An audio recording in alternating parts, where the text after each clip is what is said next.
ሰላም የእግዚአብሔር ቤተሰቦች እንደምን አላችሁ? እንደምን አደራችሁ? አሜን። የአምላካችን የጌታችን የመድኃኒታችን የኢየሱስ ክርስቶስ ስሙ ከአጽናፍ እስከ አጽናፍ ከፀሐይ መውጫ እስከ ፀሐይ መጥለቂያ በፍጥረት አንደበት ሁሉ የተመሰገነ ይሁን። እንደ እግዚአብሔር ፍቃድ ዛሬ ይዤላችሁ የመጣሁት የህይወት ገጠመኝ ክፍል 192ኛ የህይወት ገጠመኝ ነው።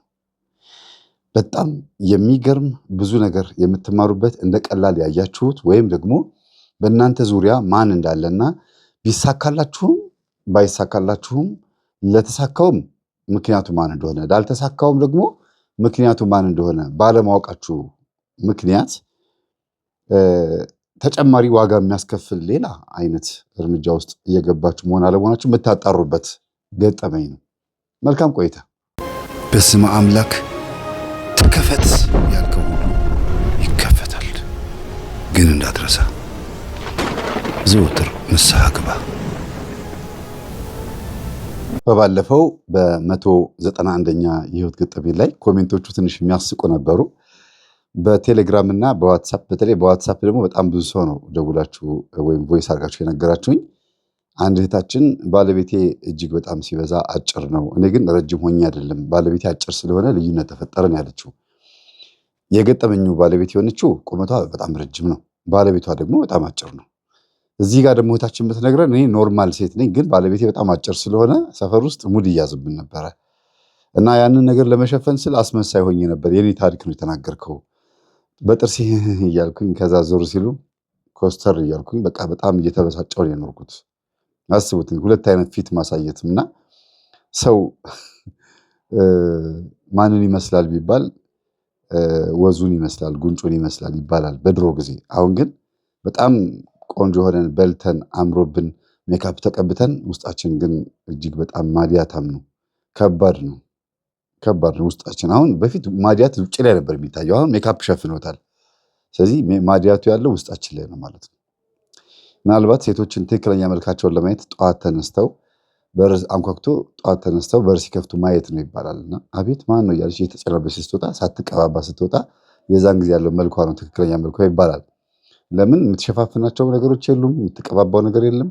በቀጥታ ነው የምታዩት። ያ ስታስመስልበት የነበረው ቅባቷ ወይም ኮስሞቲክሷ ቀለም የምትደፋፋበት ነገር በሙሉ የለም። አሁን ግን ህይወታችን ራሱ እያጋለጠን ነው ብዬ አስባለሁ። ተቀብተንም ወይም ተቀብታችሁ ልበልኛ እንኳን አንቀባም፣ ግን ተቀብታችሁም ፊታችሁን ቀይራችሁም ያው ነው።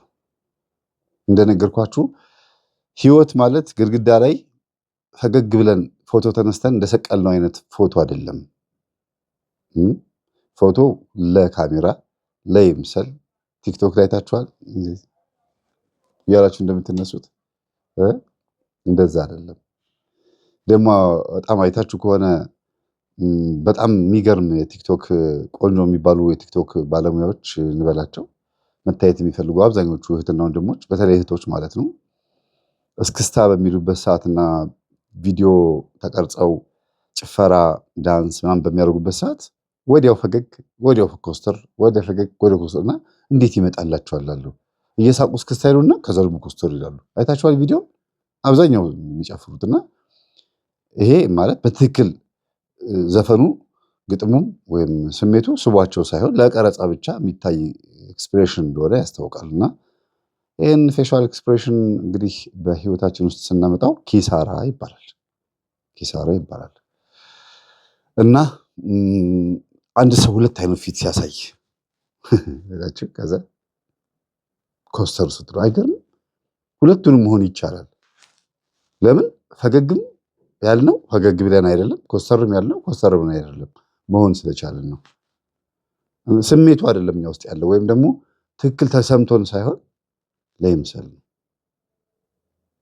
እና ይህንን የ191ኛ ገጠመኝ ላይ ያለውን ፎቶ አይተው የገጠመኙ ባለቤት የመሰላቸው ሰዎች ነበሩና እኔ አይምሯችሁ ላይ እንዲቀረጽና እንድታዩት እንጂ ፎቶ እነሱ አይደሉም።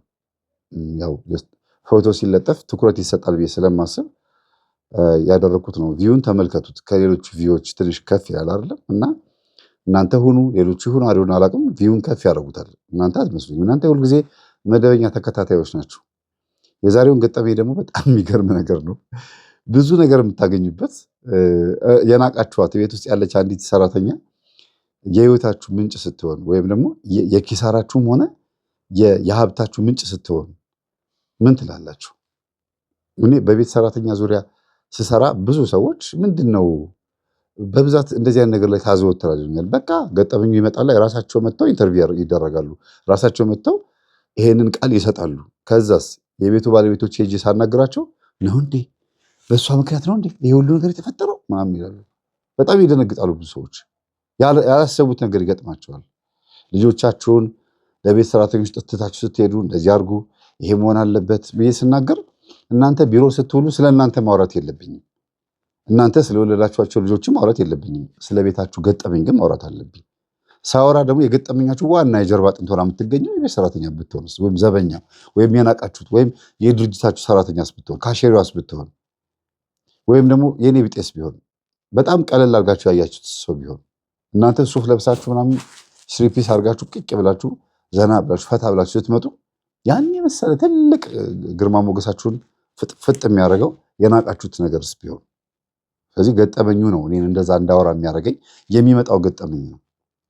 ብዙ ሰዎች ወደ እኔ የሚያመጡት ነገር ነው የሚወስነው። እኔ ጋር ስታመጡት እሱን ነገር ነው ላቀርብላችሁ የምችለው። ሀብታሞችም ከመጣችሁ ነው ችግር የለውም።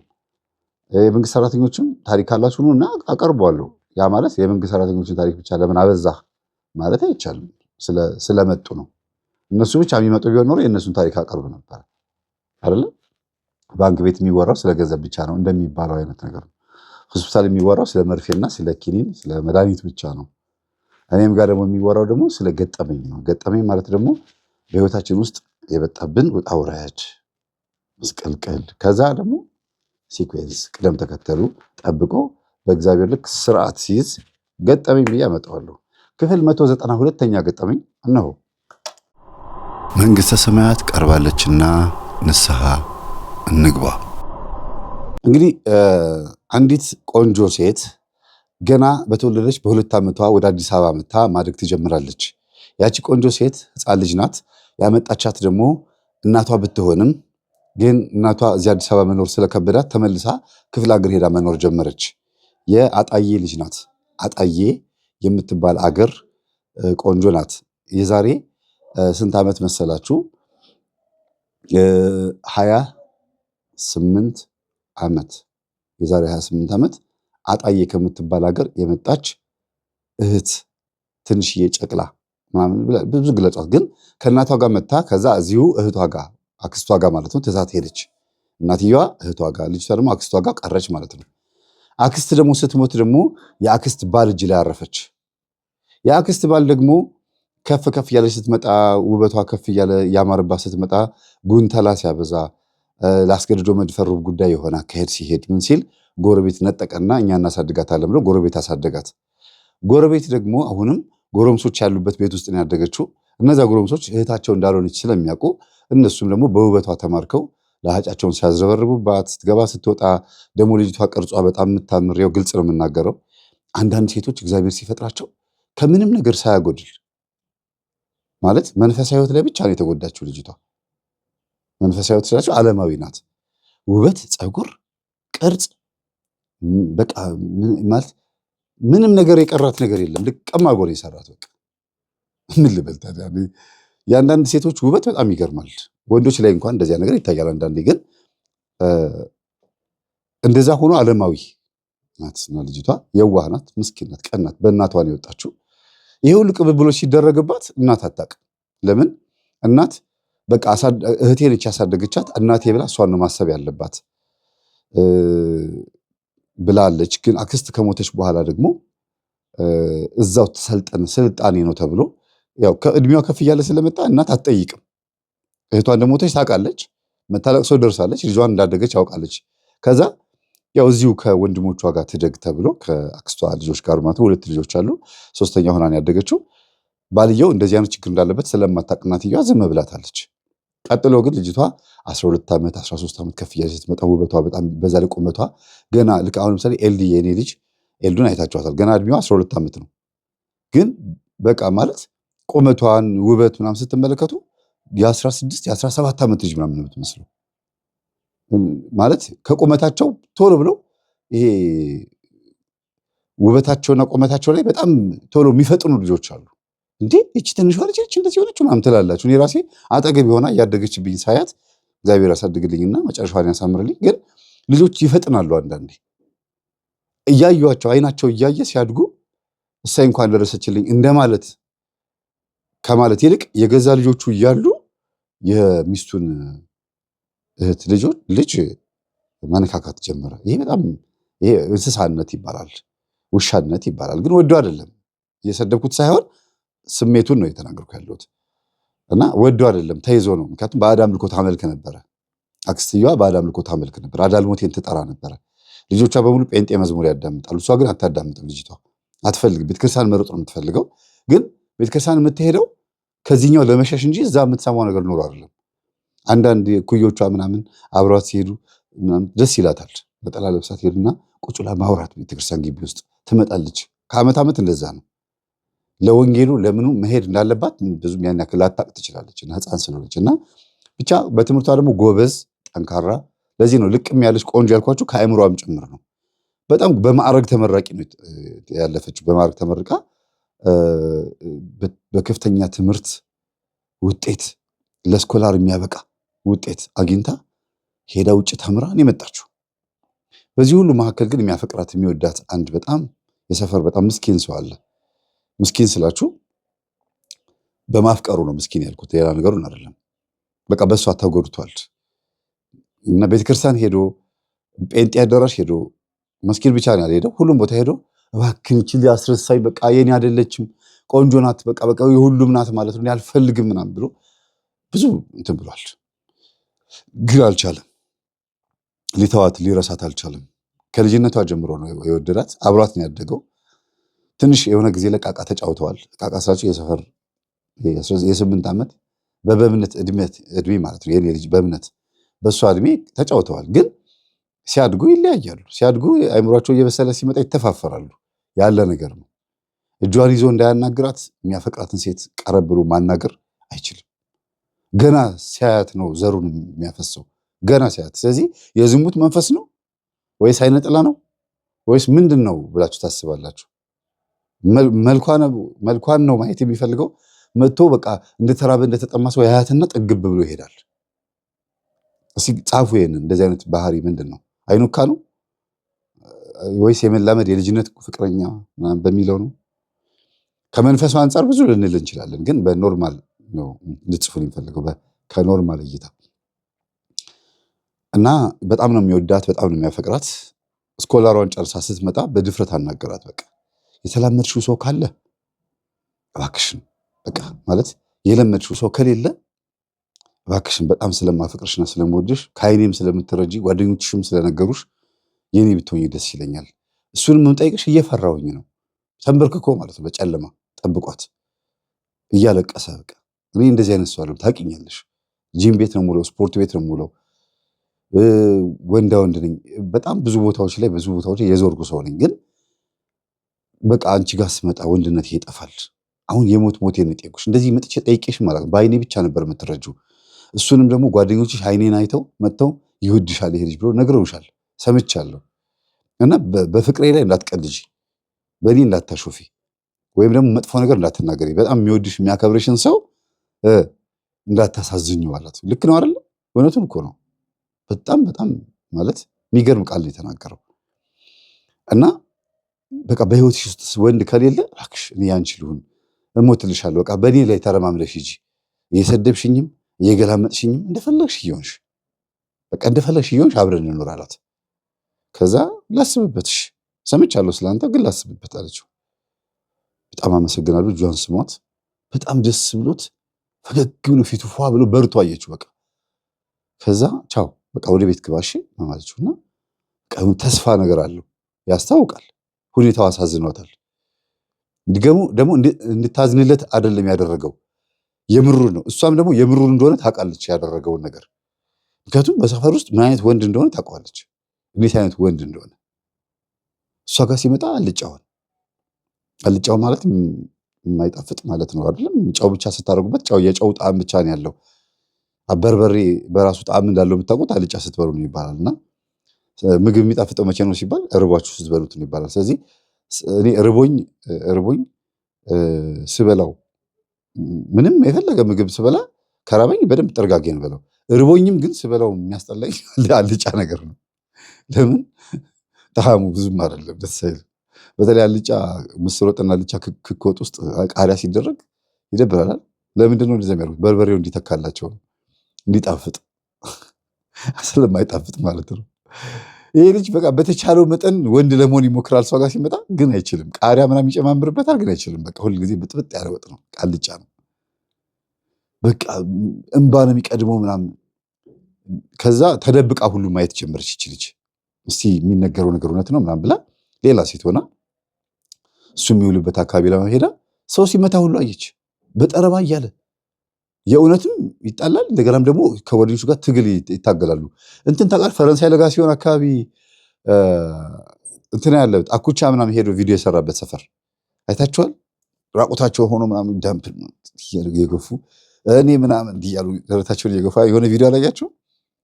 አኩቻ ሄዶ የፈረንሳይ ልጆች ነው ምናምን እያለ የሆነ ቪዲዮ ሰርቷል። እና መንደር ላይ እንደዚህ አይነት ነገር ድሮ ሕፃን እያለሁ ከእንደዚህ አይነት ልጆች ጋር ውል ስለነበረ ውሌ ከትልልቅ ሰዎች ጋር ነው። ለዚህ ይመስለኛል ምናልባት ዛሬ ላይ በጣም አሪፍ ነገር የሆነው እድሜያቸው። እኔ አሁን የዛን ጩጬ እያለሁ የ13 የ14 ዓመት እያለሁኝ እድሜያቸው ትልቅ ከሆኑት ጋር ነበር የምውለው። ያ ነገር ጠቅሞኛል፣ ብዙ ነገር እንዳውቅ አድርጎኛል። እና እንዲያውም ብለው ይልኩኝ ነበረ፣ ያቺ ልጅ ሂድና ስልክ ቁጥር ተቀብለና ይሉኛል። እንዴት አድርጌ ምናምን እላቸዋለሁ። ሂድ ምናምን ይሉኛል። ከዛ እየጨነቀኝ ነው የምሄደው። በቃ ሕፃን ሆኜ እኮ ነው አስቡት። ከዛ ሄድና በእናትሽ ስልክ ቁጥርሽን ካልሰጠሽኝ ይደበድቡኛል። በቃ እኔ ደግሞ ስልክ ቁጥር ተቀብዬ እንትን ስል ሰመጣ ለእኔም ሰላም ነው፣ አንቺም ደግሞ በቃ ታዋቂያቸውና ካልተመቸሽ በዛው ጥፊባቸው ምናምን እላታለሁ። ከዛ እሺ ምናምን ብላ ስልክ ቁጥር ትሰጠኛለች። አምጥቼ እሰጣቸዋለሁ። ሲደውሉ ትክክል እራሷ ነች። በቃ እሱ ነው የሚሳካለት እየተባልኩኝ አሁንም ይልኩኛል። ካልልኩኝ ይጠለዛለሁ። በዚህ ሁኔታ እድሜያቸው ትልቅ ከሆኑት ጋር እውል ስለነበረ የአራድነትን ጸባይ በደንብ ነው የማውቀው። ብዙም ያን ያክል አልሸወድም። በሃይስኩል ደረጃ ምናምን አጠገቤ የነበሩ ልጆች በጣም አሪፍ ልጆች ናቸው። እና ይሄ ልጅ ታሪኩን ሲነግረኝ ወይም የእነዚህ ቤተሰቦች ታሪክ ስሰማ የራሴን ታሪክ እያስታወስኩኝ ነው የማዳምጠው። እና ከዚህ በላይ ራቆታቸውን ሆነ ወይም ፓክ እንትን ይቺ ቀጭኗ ካናቴራ ልጅ አይደለም ቦዲ የምትባል ካናቴራ እሷን አድርገው ምናምን ጂም ይሰራሉ፣ ሰፈር ውስጥ ፑሻፕ ይሰራሉ ምናምን። እንደዚህ አይነት ቦታ ነው የሚውለው፣ ራቅ ብሎ ከሰውርቶች ዞር ብሎ ማለት ነው። አይታዋለች። በቃ ይሄ ልጅ ይሆነኛል፣ አሪፍ ልጅ ነው። እንደዚህ አይነቱ ወንድማ ካንበረከኩት ትንሽ ሞላቃቅበታለሁ። እኔም ደግሞ የተማርኩኝ ነኝ፣ ሊያከብረኝ ይገባል። እሱ እዚህ ሰፈር መንደር ነው የዋለው ምናምን ብላ በቃ በዚህ ደመደመች። የመጀመሪያ እንስሳዊ ባህሪዋን ወይም ደግሞ የማይመጥናትን አስተሳሰብ ያዘች። ደህና ሆነ አድጋ ማለት ነው። ጓደኞቿ ናቸው ያበላሿት። ባይዘው ስትነግራቸው በስልክ እንዴ እንደዚህማ ከሆነ ጋርድሽ ነው የሚሆነው፣ በቃ እንትን በይው፣ ተጨማለቂበት፣ ተዘባነኝበት፣ እንኮኮ አርገኙል በይው ምናምን እያሉ ሲስቁ ሲጫወቱ፣ በዚህ ነገር ተስማምታ ልጁን እሺ ትለዋለች። ከጊዜ በኋላ ወደ ትዳር እንዴት እንደገቡ ደግሞ አሁን መስመሩን ልንገራችሁና በጣም የሚጠቅም ነገር ነው። ከዚህ በኋላ የምነግራችሁ ነገር በጣም ዋናው ታሪክ እዚህ ጋር ነው የሚጀምረው። መንደርደሪያ ነው፣ እስካሁን መግቢያ ነው የነገርኳችሁና ጓደኞቿ ባሏት መስመር ከልጁ ጋር መኖር እንደጀመረች ቤት ተከራይታ የተቀጠረችበት ድርጅት ዋና አለቃ አድርጓታል። ዲን እንትን በሉት፣ በቃ ስራ አስኪያጅ በሉት። መስሪያ ቤቱ ትንሽ ቢሆንም ኃላፊ ናት። በቃ በፈለገችው ሰዓት ገባ ትወጣለች። አንድ ቪትስ ተገዝቶላታል። እውቀቷ የሚገርም ነው። በቃ ስማርት የሆነ በቃ የምትኖረው ኑሮ ደስ የሚል በቃ ምንም የተማረችውን ትምህርቷን በደሞዝ ክሷታል፣ ጊዜዋንም ክሷታል። በዛ ላይ ውበት በቃ ተውት ብቻ እንዴት እንደሆነ አላውቅም። እንደሷ ደስተኛ ያለ አይመስለኝም በወቅቱ። ለምን መኪና፣ ውበትም፣ ጓደኛም አገኘች። ስራ ቦታውም አሪፍ ነው፣ ደሞዟ ምናምን ሁሉ ነገር አሪፍ ነው። ዝም ብላ መኖር ነው ያለባት የሚባለው አይደል? ስታስቡት አቦ በስማም ደስ ይላል ብላችሁ ልታስቡ ትችላላችሁ። አሁን አጋዥ እፈልጋለሁ፣ ስለዚህ እናቴ ጋር ደውዬ ከገጠር አንዲት ሴት ማስመጣት አለብኝ አለችና እናቷ ጋር ደወለች። እናቴ ቤት ተከራይቼ ቆንጆ ቤት ተከራይቼ አሁን ስራ አግኝቻለሁ እና መተሽ እንድታይኝ እፈልጋለሁ፣ አንዲት ሴት ይዘሽልኝ ምናምን አለቻት። እናትየዋ ደስ አላት። በጣም በጣም ደስ አላት።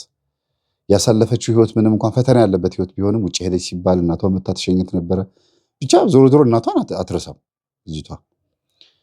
ጎበዝ ናት። መልክ የወጣችው በአባቷ ነው። አባቷ ደግሞ እናቷን ፈቶ ሌላ አግብቷል። እሷን የሚመስሉ ሌሎች 4-5 ልጆች አሉ። መልካቸው ግን ገጠር ነው የሚኖሩት። እና ፎቶ ስታስተያዩት በጣም ይገርማል። የዚችኛዋ ቆንጅና መልኳ በተፈጥሮ እግዚአብሔር የሰጣት ላይ ቀንድዋን ተቀንድባ ወደ ላይ እንደዚህ አቆሟለች፣ እንደ በረሮ አንቴና ማለት ነው። እንደገና ደግሞ ፊቷን ተቀባብታለች። ምን ልትጨምርበት እንደሆነ አላውቅም። በዛ መልኳ ላይ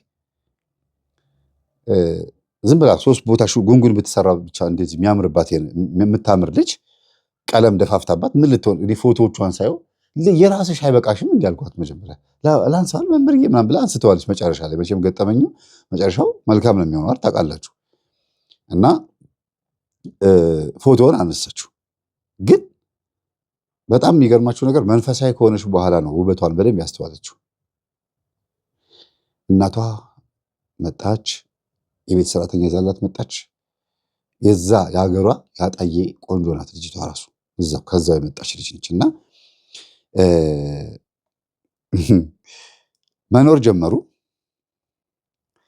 እናትየዋም በቃ ቻው ስታገቢና ምን ስትይ እመጣለሁ ወይም ልታገቢ ስትይ እመጣለሁ ማን ብላት አግቢ ቶሎ በዚህ እድሜሽ ማግባት አለብሽ ብላት ትሄዳለች። እናትየዋ ከሄደች ጊዜ ጀምሮ ከቤት ሰራተኛዋ ጋር ስትኖር ይሄ የምታፈቅረው ወንድ እቤት ነይ እያላት ከእናቱ ጋር ሊያስተዋውቃት ሞከረ ምናምንና ስትገባ ስትወጣ ብቻዋን ስለማያት እዛው የኖረችበት ሰፈር አካባቢ ነው የተከራየችው። እና ሰፈሯን ብዙ መልቀቅ አትፈልግም። ለምን? ሰፈሩ ለትራንስፖርትም ለምንም ለሶሻል ላይፍ አሪፍ ሰፈር ነው የኖረችበት ሰፈር። እና በእርግጥም እኔም እዛ ሰፈር ብኖር ደስ ይለኛል። ግን ልጅቷ በቃ ማለት እንደፈለኩ የሚታዘዘኝ ከሆነ እንደ ባሪያ ማዘው ወይም ደግሞ የሚነጠፍልኝ እንደፈለኩ ማሾረው ከሆነ ቤቴን ባሳየውም ችግር የለውም ምናምን ብላ ቤቷን አሳየችው። አንደኛ ቤቱ የእሷ ነው ስላችሁ ተከራይታ ነው ያለችው። ሁለተኛ ነገር ደግሞ የእሱ ቤት በጣም ጠባብና ትንሽ ቤት ነች። እናቱ በነፃነት እንዲኖሩ ከዛች ከምታሳዝን ድስቁስቁስ ያለች ቤት ውስጥ ወጥቶ የራሱ ቤት ተከራይቶ ነው የሚኖረው። እና የሚሰራው ስራ ምን ተቃላችሁ? ከሌባ የተቀማ ሞባይል ተቀብሎ ለሞባይል ሴንተሮች የሚሸጥ ነው። ከየትም ሰርቆ ሌቦች አምጥተው ይሰጡታል። ብር አይሰጣቸውም። ሸጦ ነገና ምናምን ብሎ ይልካቸዋል። ሸጦም ብሎ ሲመጡ 5,000 4,000 ይወረውርላቸዋል። ለምን? እነሱ እንሽጥ ብለው ቢሄዱ እሱ እንዳለ እዛ አካባቢ ስላሉት ሞባይል ሴንተሮች ምናምን ሄዶ ስለተናገረ የሰፈር ልጅ መጥቶ ሞባይል ልሽጥ ብሎ ካሰበ በቃ ይነገረዋል። ተደውሎ ፈቅደህ ነው ምናምን ተብሎ ይነገረዋል። በቃ የጠፋ የተሰረቀ ሞባይል ይዞ መጥቷል፣ እንደዚህ ያለ ልጅ ላከው እኔ ጋር ሂድና እያለህ ነው ይባላል። በቃ እንዲህ እኔ እኮ በቃ ይደነግጣሉ ልጆቹ ራሱ የዛ ሰፈር ልጆች። እና የሆነ ጊዜ ላይ በቃ ሙሉ ሞባይል ሴንተሮች እንደተቆጣጠረ ሲያውቁ እያመጡ የሚያስረክቡት ለማን ሆነ? ለሱ። ለምን? ይዞ ጥልቅ ነው የሚያደርግላቸው። ጥርሳቸውን እቤታቸው ድረስ ገብቶ ከእናታቸው ጉያ ነጥቆ ወስዶ በቴስታ ነው የሚነቀንቃቸው። እንትን አይደለም የሰፈር ማፊያ ምናምን አይደለም። ግን በቃ በዚህ አይነት ነገር ውስጥ ነው ለ10 ዓመት ያለፈው። እድሜው ገና ቢሆንም ሰውነቱ ግን በጣም ግዙፍ በመሆኑ የተነሳ ትልቅ ሰው ይመስላል። እና በዚህ አይነት እንቅስቃሴ ውስጥ ነው የሚኖረው። ከሰፈር ሰው አንድ ሞባይል እንዳሰርቁ ነው የሚላቸው። ከዚህ ሰፈር ሰው ሞባይል ሰርቃችሁ አምጥታችሁ የሆነ ሰው ሞባይል የተሰርቀ የሚባል ወሬ ሰምቼ እንደው ሞባይሉን ካመጣችሁት እኔ ጋር እኔ ራሴ ነኝ ፖሊስ ጣቢያ ወስጄ ማስረክባችሁ ብሎ ነው የሚነግራቸው። እና አያረጉትም። ከሌላ ሰፈር ነው ሰርቆ አምጥተው የሚሰጡት። ያ ምንድነው በቃ እንደዚህ እንደሚያደርግ እንዳይታወቅበት ያደረገው ሲስተም ነው መጀመሪያ። በኋላ ግን ለሰፈር አዛኝ ምናምን እንደሆነ ተደርጎ ተይዞለታል። ዱርዮቹ ምናምን ያውቃሉ ይሄን ነገር። እቺ ልጅ ይሄን ሙያውን አታውቅም ማለት ያልኩት ይሄንን ስራውን አታውቅም። በእርግጥ ሙያ ማለት መዋያ ማለት ነው። ሙያ ተባለ እንጂ አሁን ቆይቶ ሙያ መዋያ ውለን የምንሰራው ማለት ነው። አንድ ነገር ላይ ስንውልበት ስራ ይሆናል፣ ወይም ስራው ላይ ስንውልበት ሙያ ይሆናል። እና በተዘዋዋሪ መንገድ መለስ ዜናዊ እንደተናገረው ሌብነት እስካልተያዛችሁ ድረስ ስራ ነው ብሏል። ስትያዙ ምንድነው? ሌብነት ነው፣ ወንጀል ነው። ትከሰሳላችሁ፣ ትታሰራላችሁ፣ ፈረድባችኋል ነው። ወደ ታሪኩ ስንመጣ ወደ ቤቷ መጣችው። ቤቷ መመላለስ ጀመረ፣ ማደር ጀመረ። ምናምን ሰራተኛዋን ከመጣች በኋላ ነው እንግዲህ እና ቡና ፊልን ትላለች። ከዚህ ይጮታሉ። በቃ ደስ ብሎታል የሚያፈቅራትን ሴት በማግኘቱ። እንደኔ ግን ደስተኛ አለ ይላታል። እንዴት ትለዋለች። በቃ ማለት ከልጅነት ጀምሮ ማፈቅራትን ሴት አገኘው፣ በጣም የምታምር ሴት አገኘው። ሚጣዬ ግን ልክ ነኝ አይደል ይላታል። ቡና የምታፈላዋ ልጃችን ከገጠር የመጣችው ልጅ እንዴ አግኝተው ነው በጣም ጥሩ ነው ትላለች። ልጅቷ ደግሞ በጣም የምትገርማችሁ እንደው አነጋገሯ ምናምን ይመስላል እንጂ በጣም ብልጥ ከተማረችዋ ከዚችኛዋ ልጅ በላይ ናት። በጣም ብልጥ፣ በጣም ጎበዝ የነቃች ልጅ ነች። ጎበዝ ስላችሁ አንደርስታንድ ሁሉ ነገር የምታስተውል ነች እና ታያለች። እያራገበች ቡና እያፈላች ቡና እየቀዳች ምናምን ትላለች። እነሱ ይላፋሉ እንደ ፍቅረኛ ምናምን ንቀዋታል እሷን ቦታም። ከዛ በኋላ ይሄንን መጀመሪያ የምታውቀው ፍቅራቸውን ነው። እሷ ከመጣች በኋላ ነው ይሄ ልጅ የመጣው እና ልጁን የምታውቀው ደግሞ ሲያፈቅራት ሲወዳት እንዴት እንደሚያፈቅራት ሲመጣ ኬክ ይዞላት የሆነ ልብስ እንደምንም ብሎ ከየትም ብር አምጥቶ ሞባይል የተሰረቀም ሸጦ ሊሆን ይችላል። አንድ አልትራ ስልክ ለምሳሌ አንድ አልትራ ስልክ ከሸጠ የሚሸጠው 100 ምናምን ሺህ ብር ነው አይደል? አዲስ አልትራ ከሌባ እጅ ደግሞ ከሆነ ደግሞ 40 ሺህ 30 ሺህ ይሸጣል። ያ ቀልድ አይደለም። ይህንን ሸጦ መጥቶ የሚገዛላት ቀሚስ በጣም ውድ ቀሚስ፣ እሷ ደግሞ በጣም ነው ደስ የሚላት። ይሄን አታውቅም፣ ሌባ እንደሆነ አታውቅም፣ ወይም የሌባ ተቀባይ እንደሆነ አታውቅም። እና ጓደኞቿ በሚመክሯት ምክር መበላሸት ጀመረች። ከዛ መጠጣት፣ እሱ በሌለበት ቀን ምናምን ሰክራ ከጓደኞቿ ጋር ዘና ብላ መምጣት ጀመረች። የተማረች ሴት ችግሩ ይሄ ነው። መጨረሻ ላይ አትማሩ ማለት አይደለም፣ ግን ስትማሩ ከወንድ እኩል ለመሆን ነው የምትማሩት እንጂ ራሳችሁን ችላችሁ ሴት ጎበዝ ሴት ለመሆን አትማሩም። ችግራችሁ ይሄ ነው። እንደገናም ህግም ጠበቃም አቃቢ ህግም ስትማሩ ሌሎችንም ይሄ ጎበዝ ሊያደርጋችሁ የሚችል ትምህርት ስትማሩ ወንድ ላይ ለመፍረድ የሆነ ተበቀልኝ ያለችሽ ሴት ያለ ይመስል ሌላ ነገር ውስጥ ትገባላችሁ። ከዛ ቀስ እያለ ወደ ፌሚኒስትነት ወደ ምናምን ይወስዳችኋል። አስተሳሰባችሁ ህይወታችሁ ይሆናል። እንደ ቀልድ የጀመራችሁት አመለካከት እንጀራችሁ ሆኖ ቁጭ ይላል። እና ጓደኞቿ የሚመክሯትን ምክር በተግባር መፈጸም። እግሬን ጠበኝ ትለዋለች፣ ጀርባዬን ሸኝ ትለዋለች፣ እዘለኝ፣ እንኮኮ አድርገኝ ግቢ ውስጥ እና እትዬ ግን ለምንድን ነው እንደዚህ የምታረጊው? ግን አያሳዝንሽም? ፍቅር እኮ ነው፣ እንደፈለግኩ ባዘዝ ችግር አለው እንዴ? ተይ እባክሽን፣ እኔ እኮ አፍቅሬው አይደለም፣ በቃ ስለሚወደኝ ነው፣ በጣም ስለሚወደኝ ምን ችግር አለው ብዬ ነው። ኧረ እትዬ በጣም እኮ ደስ የሚል ሰው እኮ ነው፣ በጣም እንዴት እንደሚወድሽ እና ብታከብሪው ግን ጥሩ ነው አለቻት። ገጠር እኮ እንዲህ ያለ ነገር የለም፣ ወንድ ልጅ እንደዚህ ሊሆን እኔ እኮ ገርሞኝ ነው እኮ እዛ ገጠር እኛ ጋር እኮ ያለውን ነገር እንግዲህ አጣዬ ገጠር ውስጥ ነው የምትኖረው ልጅቷ። ከተማም ታውቃለች፣ የገባት ልጅ ናት። ግን የዛን ሀገር ሚስቶችና እችን ስታስተያያት ራ ሰማይና ምድር ትላለች። ግን ስትጨማለቅበት ልጁ ሲያለቅስ እሷ በሌለችበት ሰዓት ቀድሞ መጥቶ አልመጣችም እንደ ይላታል። የሆነ እንዲያውም መጀመሪያ ገጠመኙ በጣም ትኩሳት እየሆነ የመጣው እንደዚህ ሰዓት ማለት ነው። ትኩሳት እየሆነ የመጣው አልገባችም እንዲህ አላት።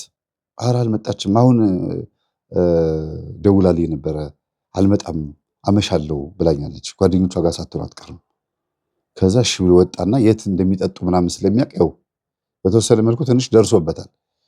ሄዶ ያያቸዋል። በቃ ትዝናና፣ ደስ ይላል፣ ከጓደኞቿ ጋር ነች ምናምን ብሎ ተመልሶ ቤት መጥቶ ቁጭ ይላል። ያው እሷ ጋር ማደር ጀምሯል። ግን እሷ ስትመጣ ከውጭ ቤት ቁጭ ብሎ ልታገኘው አይፈልግም። እሷ ምክንያቱም መጥፎ ስሜት እንዲሰማት አይፈልግም። ይሄ ድንገት ነገር ከነገ ወዲያ የቤታችነት ስሜት ይሰማታል፣ የጥፋተኝነት ስሜት ይሰማታል። ወንድ ልጅ ቁጭ ብሎ ሴት ልጅ ሰክራ ስትመጣ አስቡት እንግዲህ። እና ሞቅ ያለ ፍቅር ውስጥ ነው ያሉት፣ ትዳር ውስጥ እንደሆኑ አድርጋችሁ አስቡ። ገና አልተጋቡም እንጂ ስትመጣ ይደበቃል በር ስር ይላታል ልጅቷን። ከዛ ደህና ነሽ እንዴት ነሽ ግንባሯን ትስማታለች። ሶፋ ላይ ጠቅልል ብላ ትተኛለች። ከዛ በር ከፍቶ ይገባል፣ ይቀሰቅሳታል አውቆ። እዛው እኮ ያለው። ከዛ እንዴት ነሽ ሰላም ነሽ? በቃ እዛው ተቃቅፈው ይነጋል። ምንም አይቆጣትም። ለምን ጠጣሽ ምናምን አይላትም። ለምን መሰላችሁ? እንደፈለግሽ ግዢኝ በቃ እኔ አንቺ ባልሁን ያላት። ውበቷ ይመስለኛል እንደዚህ ያስባለው። ወይም ደግሞ አብሮ አደጉ ስለሆነች በልቡ ዙፋን ላይ ስለተቀመጠች በቃ ስላነገሳት ምንም ማድረግ አይችልም። ምን ያርግ? ማፍቀር እኮ ከባድ ነው። መታደል ነው እኮ ማፍቀር፣ ግን ከባድ ነው። መፈቀር መታደል ነው። በእርግጥ መፈቀር ጸጋም ሊሆን ይችላል። ማፍቀር ደግሞ መታደልም ጸጋም ሆኖ ከዛም በላይ ደግሞ ሰው የመሆን ሚስጥር ነው። ሰው የመሆን ትክክለኛ ትርጉሙ ማፍቀር መቻል ነው። በህይወቱ አፍቅሮ የማያውቅ ሰው ገና ሰው አልሆንም ማለት ነው። የምር እንዴት እኔ የኤሌክትሪክና ፍቅር አይዘኝም የሚለው በፍጹም ማንም ሰው ሊያፈቅር ይገባል። እንስሳትም ይሄን ስለሚያደርጉት ወፎች ጋር ጎጆ ሲሰሩ እንዴት ነው ባልና ሚስት የሚተጋገዙት? ጎጆውን ሲሰሩ በሳር እያጠማዘዙ አይታችኋል? ጎጆ ሲሰሩ ይተጋገዛሉ አይደል? እና በቃ ከዚህ በኋላ እያዘነችለት መጣች። እያዘነችለት እንዴት ነው? ለምንድን ነው? ልክ አይደለችም እንደዚህ ማድረግ ያለባት አለች። እቺ ትንሿ ልጅ እድሜዋ ስንት መሰላችሁ? ትንሽ ልጅ አለችም 16 17 ትሆናለች። ግን የሴትነት ነገር ሆኖ 20 ምናምን ትመስላለች ገዘፍ ብላ እና አሁን ጀመረች ማለት ነው ጦርነቱ ምንድነው? ለልጁ በጣም ስላዘነች ዘመዷም ናት። ያው እናትየዋ ስለመጣቻት ዘመድ ናት። ለልጁ በጣም ስላዘነች ኧረ እህቴንማ ስርዓት ማስያዝ አለብኝ፣ እንዲህ ያለ ነገር የለም፣ ይሄ ነገር ማስተካከል አለብኝ አለችና የምታውቀው ጋር ትሄዳለች። ጥበብ የሚባል ነገር አለ። ያ የምታውቀውን ጥበብ ደግሞ ምንድነው? እናትየዋ ከገጠር ይዛት መታ እዛ ሰፈር ላይ ትንሽ ተቀምጣለች። ልጅቷ ይዛት መታ ከልጅቷ ጋር ተቀምጣለች እና በሰው እዚህ እኮ የማውቀዋለኝ ድሮ እህቴ ጋር አክስትሽ ጋር እኖር በነበርኩ ጊዜ የሀገራችን ሰው እዚህ አለ የማውቀዋለ፣ እስቲ ደረስ ብዬ ልምጣ ስትል እትዬ አብሬሽ ልምጣ አለቻት። የመጀመሪያ ቀን እቺ ልጅ ለምን እዚህ ሆኜ ጊዜ አይ ከአንቺ ጋር ልምጣ ከተማ ላይ አለቻት። ነይ እሺ ችግር የለውም ብላ ይዛት ሄዳለች። የመጀመሪያ ቀን የመጣችበት ቀን ላይ ቀን ስላችሁ በዛው ቀን ሳይሆን የመጣችበት ወቅት ላይ ማለት ነው። እናትየዋ 1 ሳምንት ተቀምጣ ሄደችው። በዛ 1 ሳምንት ውስጥ ማለት ነው አብራት ስትወጣ የሄደችው ማን ጋር ነው? ያጣየ ሰው የሆነ ሰው እዛ ሀገር እዛ አዲስ አበባ ውስጥ እዛ ሰፈር የሚኖር ሰው ነው። እናትየዋ ድሮ ትኖር በነበረበት ሰዓት እህቷ ጋር ያወቀችው ሰው ነው። ሰውየው ምንድነው? ደብተራ። ይቺ ልጅ ደግሞ ከገጠር መታ ነው የእህቴ ጋር አምጥቻት ነው ተዋወቂው ዘመዳችን ቤተሰባችን ብላ ነግራታለች። ከዛ ዘመዴን አሁን አይደል የምፈልገው ብላ ስትበር መሄድ ሰውየው ጋር ጋሽ አቤት እንዴት ነሽ ሚጣባን ብሎታል። እግዚአብሔር ይመስገን ደህና ነሽ? ቤተክርስቲያን እንኳን አንድ ቀን አየሁሻት። አዎ እትዬ ይዛኝ ይላል እንኳን ጎበዝ ናት፣ ጎበዝ በርቱ፣ ጥሩ ነው። አታገባም አግቢ ባት ማሚ ይላታል። አሁን እኮ የመጣሁት ለሱ ጉዳይ እኮ ነው። እና ምንድን ነው እንግዲህ ጥበበኛ እንደሆኑ ዘመዴ ስትናገር ሰምቻለሁ። አንቺ ልጅ የአገርሽ ትዝ አለሽ፣ በእኛ ታምኛለሽ ማለት ኧረ እናንተ የምትሰሩትን ጥበብ ማናወቀ አለችው። እና ምን ላገዝሽ? ኧረ ልጅት ጨምላቃ ነች፣ ልጅት ጨምላቃ ናት። እንደ መሬት ላይ መርገጥ ነው የቀራት። እንደዚህ እርግጥ እንደሚታጠብ ልብስ እንደዛ ነው የቀራት። ልጁ ላይ ተጫወተችበት እኮ። ልጁ ደግሞ የሰፈር የታወቀ እገሌ የሚባል እዛ ሰፈር ስፖርት የሚሰራ ሰው ያውቆታል። እሱ እኮ ነው ፍቅረኛዋ። ቤት ይመጣል፣ ግን ቤት ሲመጣ በቃ ይፈራታል። ምን ይላል? እንደፈለግሽ ሁኚብኝ ነው የሚላት። ስላፈቀራት ስለወደዳት ተጨማለቀችበት። እንኮኳ አገኝ ትለዋለች፣ እግሬን ጠበኝ፣ ጀርባዬን ሸኝ ትለዋለች። ትጨማለቅበት፣ አሰክራ ትገባለች። ታዝንለት፣ ምናትል አትፈራው። እና ጓደኞቿ ጋር በስልክ ስታወራ እንዲያርጊው እንዲበዩ ይሏታል። እና እንደው የሆነ ነገር እንዲያደርጉልኝ ነው አለችው። ምን ፈልገሽ ነው? አይ እንዲህ ያለ ጭምልቅልቅ ነገር በሀገራችን እንዲህ ያለ ማሰደብ የለም፣ ስርዓት መያዝ አለባት። በቃ ስርዓት የሚያስይዝ ስጡኝ። ነው እንደዛ ነው ጎበዝ።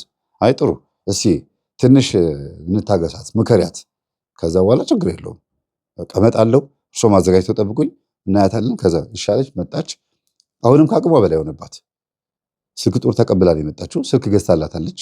እንዳይደብርሽ ቲክቶክ ብላ ሰታታለች። እና ያንን ስልክ እየነካካች ጎበዝ ሆነች። እንደውም የበለጠ ፈጣን ሆነች። እና ጋሼ ደብተራ ደውለው ቤታ እንዴት ነው ስርዓት አለ? ኧረ ጋሽዬ ብሶባታል። ኧረ እቺ እንደው በጣም ከባድ ነች። ጭራሽ አኩርፋው እንታረቅ ብሎ ሲለምናት ጭራሽ ምራቋን ተፋችበት።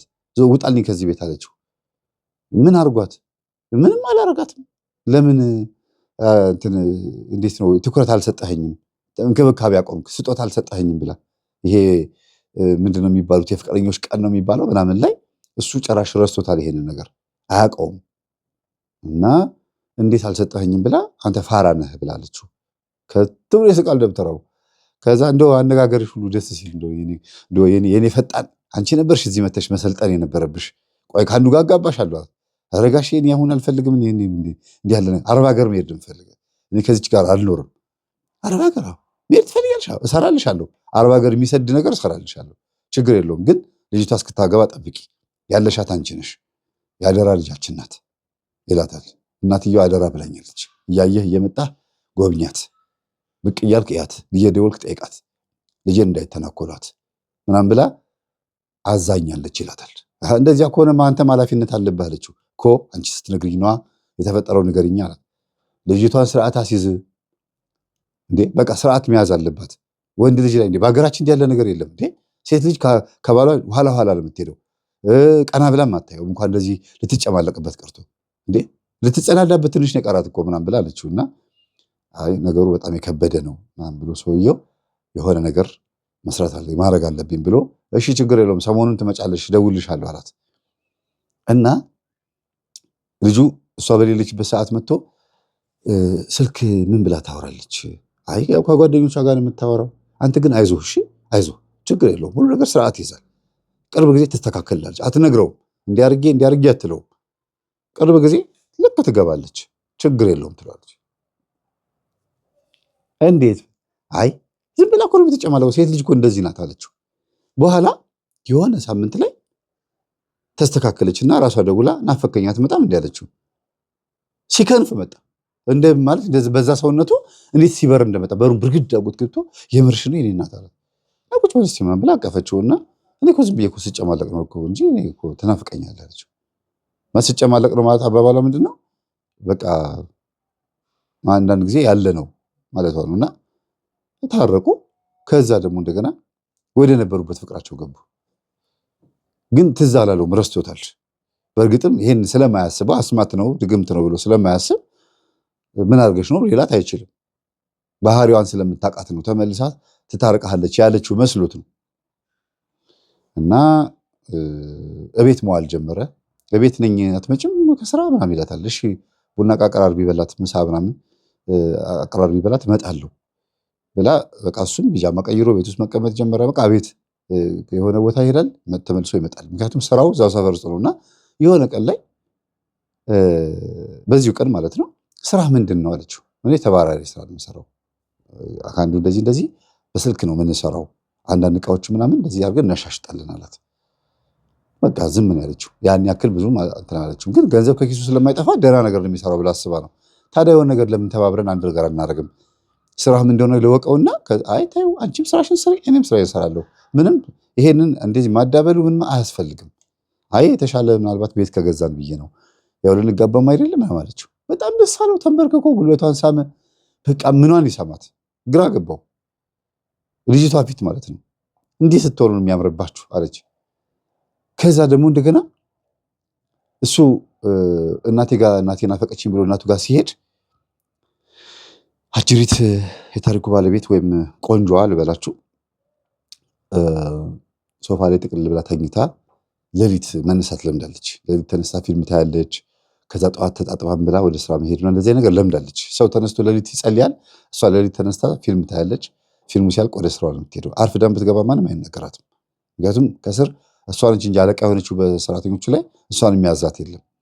የድርጅቱ ባለቤት ደግሞ ለእሷ ሰጥቷት የለም የት እንዳለም አይታወቅም፣ ኃላፊነት ሰጥቷት። በእርግጥ ስራው ራሱን በራሱ ተርኒንግ ፖይንቱ እንዲህ ረን የሚያደርግ ስለሆነ ምንም ያን ያክል የሚያስቸግር ስራ አይደለም። ስር ሰዶ ቦታ ይዞ ደና ሆኗል ማለት ነው። አንዳንድ ድርጅት ስራ እንደዚህ ነው፣ እስኪላመድላቸው ነው እንጂ ከተላመደ በኋላ ስራው ራሱ ነው የሚገላበጠው። ጠዋት ገብቶ ሰራተኞች ይሰራሉ፣ ሙሉ ቀን እቃ ሲሸጥ ይውላል። ከዛ በኋላ ደግሞ እቃውን ገንዘቡን ወደ ባንክ ቤት ማስገባት፣ እንደዚህ ነው ሂደቱ።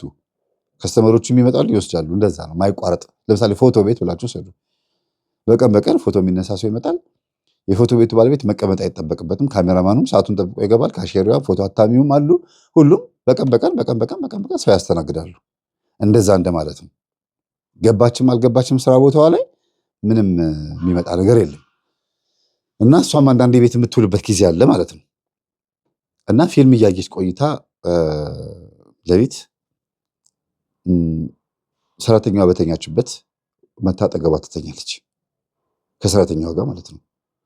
ከዛ ምን ነው እትዬ ምን ነው እዛ ጊዜ አይ በቃ ፍርሃት ስሜት ተሰማኝ፣ ቤቱ ሊበላኝ ደረሰ፣ በጣም ተጨነኩ። እዛ ጊዜ አግቢ ካገባሽ እኮ ልጁ ወደ ሌላ ቦታ አይሄድም፣ ስላላገባሽ እኮ ነው አለቻት። ሌሊት ማውራት ጀመሩ ፊልም ካየች በኋላ። ያየችውም ደግሞ የአማርኛ ፊልም ነበረ። አሁን ይህ ሀሳብ ሌሊት ከልጅቷ ሲመጣባት ጎበዝ የኔ ብስል እኮ ነሽ አንቺ፣ እሱም እናቴን አፈቀችኝ ብሎ ሄደው ቀጥ አድርጌ ስላልያዝኩት ነው፣ ቀጥ አድርጌ ቢይዘው ኖሮ ቀን እናቱን ጠይቆ ማታ ከቴጋ ያድር ነበር ብላ ይነጋገሩና ይሄን ሀሳብ ታንጸባ። ግን ልጅቷ የሰራችው ስራ ኖሮ ነው። አሁንም የማግባት ስሜት እንዲያድርባት ነው አድርጋት ነው። መጀመሪያ እንዲታረቁ አደረገቻቸው በአስማ። ከዚህ በኋላ ደብተራ ብዬ አላነሳላችሁ፣ ምን እንደተደረገ በሂደት ስራታችሁ ታውቁታላችሁ። አሁንም ልታሰራ ሄደች አልላችሁም፣ በሂደት ነው የምታውቁት። እና የማግባት ፍላጎት አደረባት። ይሄም በደብተራውን የሆነው በሰራተኛዋን የሆነው። ከዛ በጣም ደስ ብላት ሰራተኛዋ ደብተራው ጋር ደውላ አመሰገነች። ሆኗል ተሳክቷል ትለዋለች። በቃ እንዲህ ነው በቃ ከጊዜ በኋላ ደግሞ ሰርግ እናያለን ይላታል። እሺ ተጋቡ። እናትም ደስ አላት፣ የልጁም እናት ደስ አላት። በቃ በጣም ተመቻቸው። ልጅ ላይ ደግሞ ዘገየ። ከዛ ውለጅልኝ፣ አይ አሁን አልወልድም፣ ቆይ ቤት ከገዛም በኋላ ነው። ግድ የለሽም እንደዚህ ሆነን ደግሞ ወልደንም ቤት እንገዛለን። አይደለም ስለ ልጅ ስናስብ ቤቱን እንረሳዋለን፣ ቤት መግዛት አለብን። በዚህ ክርክር ደግሞ ይጣላሉ። ሲጣሉ አሁንም ታስታርቃቸዋለች።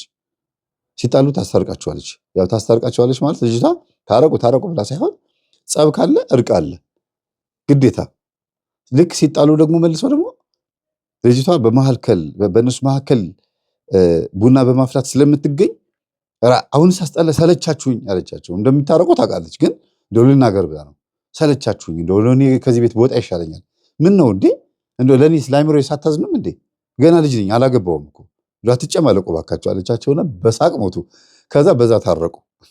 ለመጀመሪያ ጊዜ መተት ሳታረቅ፣ ያው ዞሮ ዞሮ አንደበቷ ላይ ሊኖር ይችላል፣ ግን ምንም መተት ሳታረቅ በዚህ ቃሏ ታረቁ እና የምሯንም አልቅሳለች፣ የምሯንም ስቃለች። ሁለት ልብ ነው የሆነችው እንዲህ እያለች እየሳቀችም እያለቀሰችም። እነሱ ግን እያስታወሱት መልሰው እንደገና እያስታወሱት ሙሉ ቀን ይስቀዋሉ እንዲህ ያለችን እያሉ። ይሄ ነገር እንዲፈጠር ምክንያት የሆነው ምንድን ነው? በጣም በተደጋጋሚ ሲጣሉ ስለምታያቸው መስሏቸዋል። እነሱ ግን ደብተራው ጋር መሄድ ሰልችቷት ነው፣ እሷ በደወል ሰልችቷት ነው። ረምን ነው እንደ ጥበቡን ማሰለችት እኮ አለች። አይ እኔን ጥበብ ያርገኛ ጋር እንትን እንደሆነ አልገባትም። ከሆነ ጊዜ በኋላ ምን ተጀመረ መሰላችሁ? ይሄ ወጠምሻ ተጋብተዋል ብያቸዋለሁ። ሰርግ ተደግሶ ምናምን አልፏል። በቃ ይሄን ብዙም ግርግሩን አልናገረውም። በጊዜ ወደ ቤት ይመጣና እዛው ቤት ውስጥ ያለ ቢራ መጠጣት ይጀምራል። አይኑ ብዥ ይልበታል። የቤት ሰራተኛዋም ደግሞ ያው ሁለት ሆና ትታየዋለች። ያ ማለት አማረችው ማለት ነው። ራቁቷን ትታየዋለች። አፈፍ ያረጋታል። ተው ልቀቀኝ፣ ተው እረፍ፣ ችግር ውስጥ እንዳገባ አለችው። አይ እቺ ደግሞ ምንድን እሷ እምቢ ብላኛለች። እንዲያውም እሷ ፈትቼ አንቺን ነው የማገባው፣ አንቺ ትሻኛለሽ። እንዲያውም አንቺ አትበልጭም እንደ በጭንቅላት እሷን ይሄው ልጅ አልወልድም ብላኛለች። እኔ ከፍቶኛል ማለት እና ታዲያ ከእሱ ያጣው ልጅ እኔ ጋር ነው የምታገኘው፣ እረፍ ብላ በጥፊ መታችው። በጥፊ ስትመታው ልጅ እንደሆነች ስላወቀ፣ ሴት እንደሆነች ስላወቀ እረፊ ማን ብሎ እጇን ግጥም አድርጎ ሁለት እጇን እንደዚያ እንዳደረገችው ግጥም አድርጎ ያዛት። ሁለት እጇን ግጥም አድርጎ ያዛትና እረፊ፣ አሁን ወዲያ ወዲህ መወራጨት የለም እጄ ውስጥ ነሽ ያለሽው፣ ከአሁን ሰዓት ጀምሮ ጉዳያችንን እንጀምራለን ሲያ ጊዜ ነው። እሺ በቃ አንድ ጊዜ ልብሴን አስተካክዬ ልምጣ አለችው። ሂጂ አስተካክለሽ ነው ያላት። ስለጠጣ ነው ይሄን ያለው፣ ስለጠጣ ነው። ልብሱን እያወለቀ ወደ መኝታ ክፍል ግብት። የትም ተገናኝቷት የማያውቃትን ልጅ በዚህ ልክ ማሰብ በራሱ ይገርማል። እሺ አውልቄ እጠብቅሻለሁ እኔ ልብሽን አስተካክለሽ ነው ብሎ ሲል ራሱ ከዛ ውስጥ ገብታ ኪችኑን ቆለፈችው። በሩን ቢደበድብ ምን ቢል ምንም የለም። እዛው ኪችኑ በር ላይ እንደተቀመጠ እሷ በሩ እንደቆለፈች አጅሪት ከስራ ትመጣለች። እሱን ጠጥቷል ማለት ነው። ከዛ እዚህ ቤት ሰው የለም እንዴ በአምስት ጊዜ አጅሬው ከእንቅልፉ ብድግ እዛው ከተኛበት ቦታ ላይ በጣም ሰክሯል። እሷን በሩን ከፍታ ውጥት ምንድን ነው ምን ተፈጠረ ሳ ጊዜ አይ እንዲሁ ነው ዝም ብሎ ነው እትዬ ግን ብትወልዱ ጥሩ አይደለም አለቻት። ምን ነው አይ እንደው ሚስቴ ልጅ እምቢ አለችኝ አልወልድም አለችኝ እያለ ጠጥቶ እዚህ ጋር በሩን ሲደበድብ እንትን ሲል መሬቱን ሲደበድብ እኔ ደግሞ እሱን መስማት ከብደኝ በሩን ቆልፌ ቁጭ አልኩኝ። ስታ ጊዜ አይደለም ታግሎች ነው የሆነ ነገር ተፈጥሮ ነው ንገረኝ አለቻት። አይደለም እንደሱ በፍጹም እንደዚህ ያለ ነገር የለም እንደሱ አልተፈጠረም። እንደሱስ ቢፈጠር ጠጥቶ ነው እንጂ የሚሆነው ሌላ ምን ያስባል? ይሄን የመሰለ እንደው የሚወድሽ ሰው አንቺን የመሰለ ሰው አስቀምጦ ከኔ ጋር ምን ያደርጋል? እኔ ቆሻሻ ሰው ነኝ፣ እኔ እንድተራ አልተመኩኝ ነኝ፣ እንደው ከኔ ምን አግኝቶ ምናምን አለቻት። ከዛ ለሁለት ተጋግዘው ሶፋ ላይ ያስቀመጡት። ያው ተነስቷል ብያቸዋለሁ። ከዛ አንጎበሩ ሲለቀው ውሃ መረጭታ ምን ብላ ምንድን ነው የተፈጠረው አለችው። እንጃ ምን ተፈጠረ? ልጅቷ ምንድን ነው ያረካት? ምን አረኳት? ምንድን ነው ያረኩት አለ። አይ እውነቱን ንገረኝ፣ ያረከው ነገር ንገረኝ፣ እኔ ምንም አላውቅም አለ። ኦኬ ሲሰክር ምንም የማያውቅ ሊሆን ይችላል፣ ወይም እየካደኝ ሊሆን ይችላል፣ ከሁለት አንዱ ነው ብላ አሰበችና በዛው አለፈ ይሄ ቀን። ጠዋት ሲነጋ እሱም ወደሚሄድበት ሄደ፣ እሷም ሄደች። አሁን የቤት ሰራተኛ ቁጭ ብላ ማሰብ ጀመረች። አሃ ይሄ ሰውዬ አይኑ ወደኔ ያዞረ። እንግዲህ እኔ ነገራችሁና እዚህ ጋር ለፍቅራቸው ብላ የምትልከው መንፈስ ከደብተራው የምታመጣው መንፈስ መልሶ ማንን ማየት ጀመረ? እሷን ማየት ጀመረ። ብዙ ጊዜ የምናገራችሁ ይሄ ነው። ለሰው ብላችሁ የምታደርጉት አይደለም፣ ለፍቅር ብላችሁ ለተንኮል እገሌን አጥፋልኝ፣ እገሌን እንደዚህ አርግልኝ፣ ይቺን ሴትዮ ይሄን ሰውዬ እንደዚህ አርግልኝ፣ ሀብቱን እፈልጋለሁ፣ ለስልብና ምናምን ብላችሁ የምትልኩት መንፈስ መልሶ እናንተን አንድ ቀን ያጠፋችኋል። እናንተ ላይም ስላለ ማለት ነው። ከሰውዬው አይደለም እኮ የሚመጣባት። ደብተራ ጋር ስትሄድ እኮ 20 መንፈስ ከሆነ የተላከው 10 እሷ ጋር 10 እሱ ጋር የሚሆነው ብዬ ነግሬያቸዋለሁ። የትኛውም ሰው ጠንቋይ ቤት ብሄድ፣ የትኛውም ሴት ጠንቋይ ቤት ብትሄድ ለገሌ ጥላወጊም ታድርግ፣ መርፌም ትትከል፣ የሆነ ነገርም ታድርግ፣ ምንም ነገር አሰርታ ትምጣ ለሆነ ጎረቤቷ ተሸክመው በራሷ ተሸክመው እኮ ነው የምትመጣው መንፈሱን። ሂጂ ችግር የለውም ሂጂና እኔ አከናውንልሻለሁ ሲላት እኮ ስትሄድ ተሸክመው ነው የምትሄደው። መናፍስቶቹ ደግሞ በጠንቋዩ ታዘው ነው የሚሄዱት።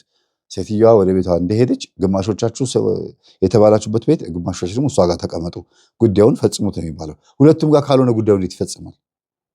አይደል? ስልክ የምንደውለው በእኔ ስልክና በእናንተ ስልክ ነው አይደል? እናንተ ስልክ ሳይኖራችሁ እኔ መደወል ይችላል? ወይም እኔ ስልክ ሳይኖረኝ እናንተ መደወል ትችላላችሁ? አይቻልም። ሁለታችሁም ስልክ ሊኖረን ይገባል። መናፍስትም ልክ እንደዛ ናቸው። ሴትዮዋን እንዲያርግልኝ ተብሎ ሲላክ ሴትዮዋ ጋር ሄደው ገብተው ሁሉም ገብተው አይደለም ጉዳይ የሚያስፈጽሙት። ግማሾቹ እዚህ ሆነው ጉዳይ አስፈጻሚዎቹ ይናበባሉ። ያኛው ጉዳይ ሲፈጸም ይቺ እንድታይ ደግሞ ያደርጓታል። እሰይ የታባቷ ገደልኩላት፣ ሬሷን አወጣሁ ከቤት ውስጥ ተጫወትኩባት፣ ልጆቿን እንደዚህ ያደረኩኝ፣ ባሏን እንዲያርኩኝ፣ ሚስቱን እንደዚህ ያደረኩኝ እያሉ ነው እንዲያዩ የሚያደርጋቸው። ለምን ቀሪው ስላለ ማለት ነው። እና ይቺ ልጅ ሀሳብ ሆነባትና ደብተራው ጋር ደውላ አረጋሼ ወደ እኔ ማየት ጀመረ እኮ። እንዴት ታገለኝ እኮ ትናንትና እኮ እንደምንም ብዬ እንደው በሩቅ ወለፍኩበት፣ ጠጥቶ ስለሆነ እንጂ ይገለኝ ነበረ። ሳይጠጣ እንዴት ነው? ኧረ ሳይጠጣ ጭምት ነው። እንደዛ ከሆነ ለሚስትየዋ ንገሪ። አሁን ለዚህ ምንም የማደርግልሽ ነገር የለም፣ ለምን እየባሰብሽ እንዳይመጣት ያው ይገባዋል። እና ለሚስትየዋ ምን ትያታለሽ? መጠጥ እዚህ ቤት ውስጥ በፍጹም መኖር የለበትም፣ ጠጥቶም ከመጣ እንዳይገባ ብለሽ ንገሪያት። መሻለች። ስትመጣ ከስራ ሴት ደውላ ነገረቻት። እቲ ፍሪጅ ውስጥ ያሉትን ቢራዎች በሙሉ እንዳለ ደብቄያቸዋለሁ፣ ስትመጪ ለባለሱቁ አስረክቢ፣ ወይም ደግሞ ለአንቺ ብቻ ይሁን ለሰውየው አይሁን አለቻት።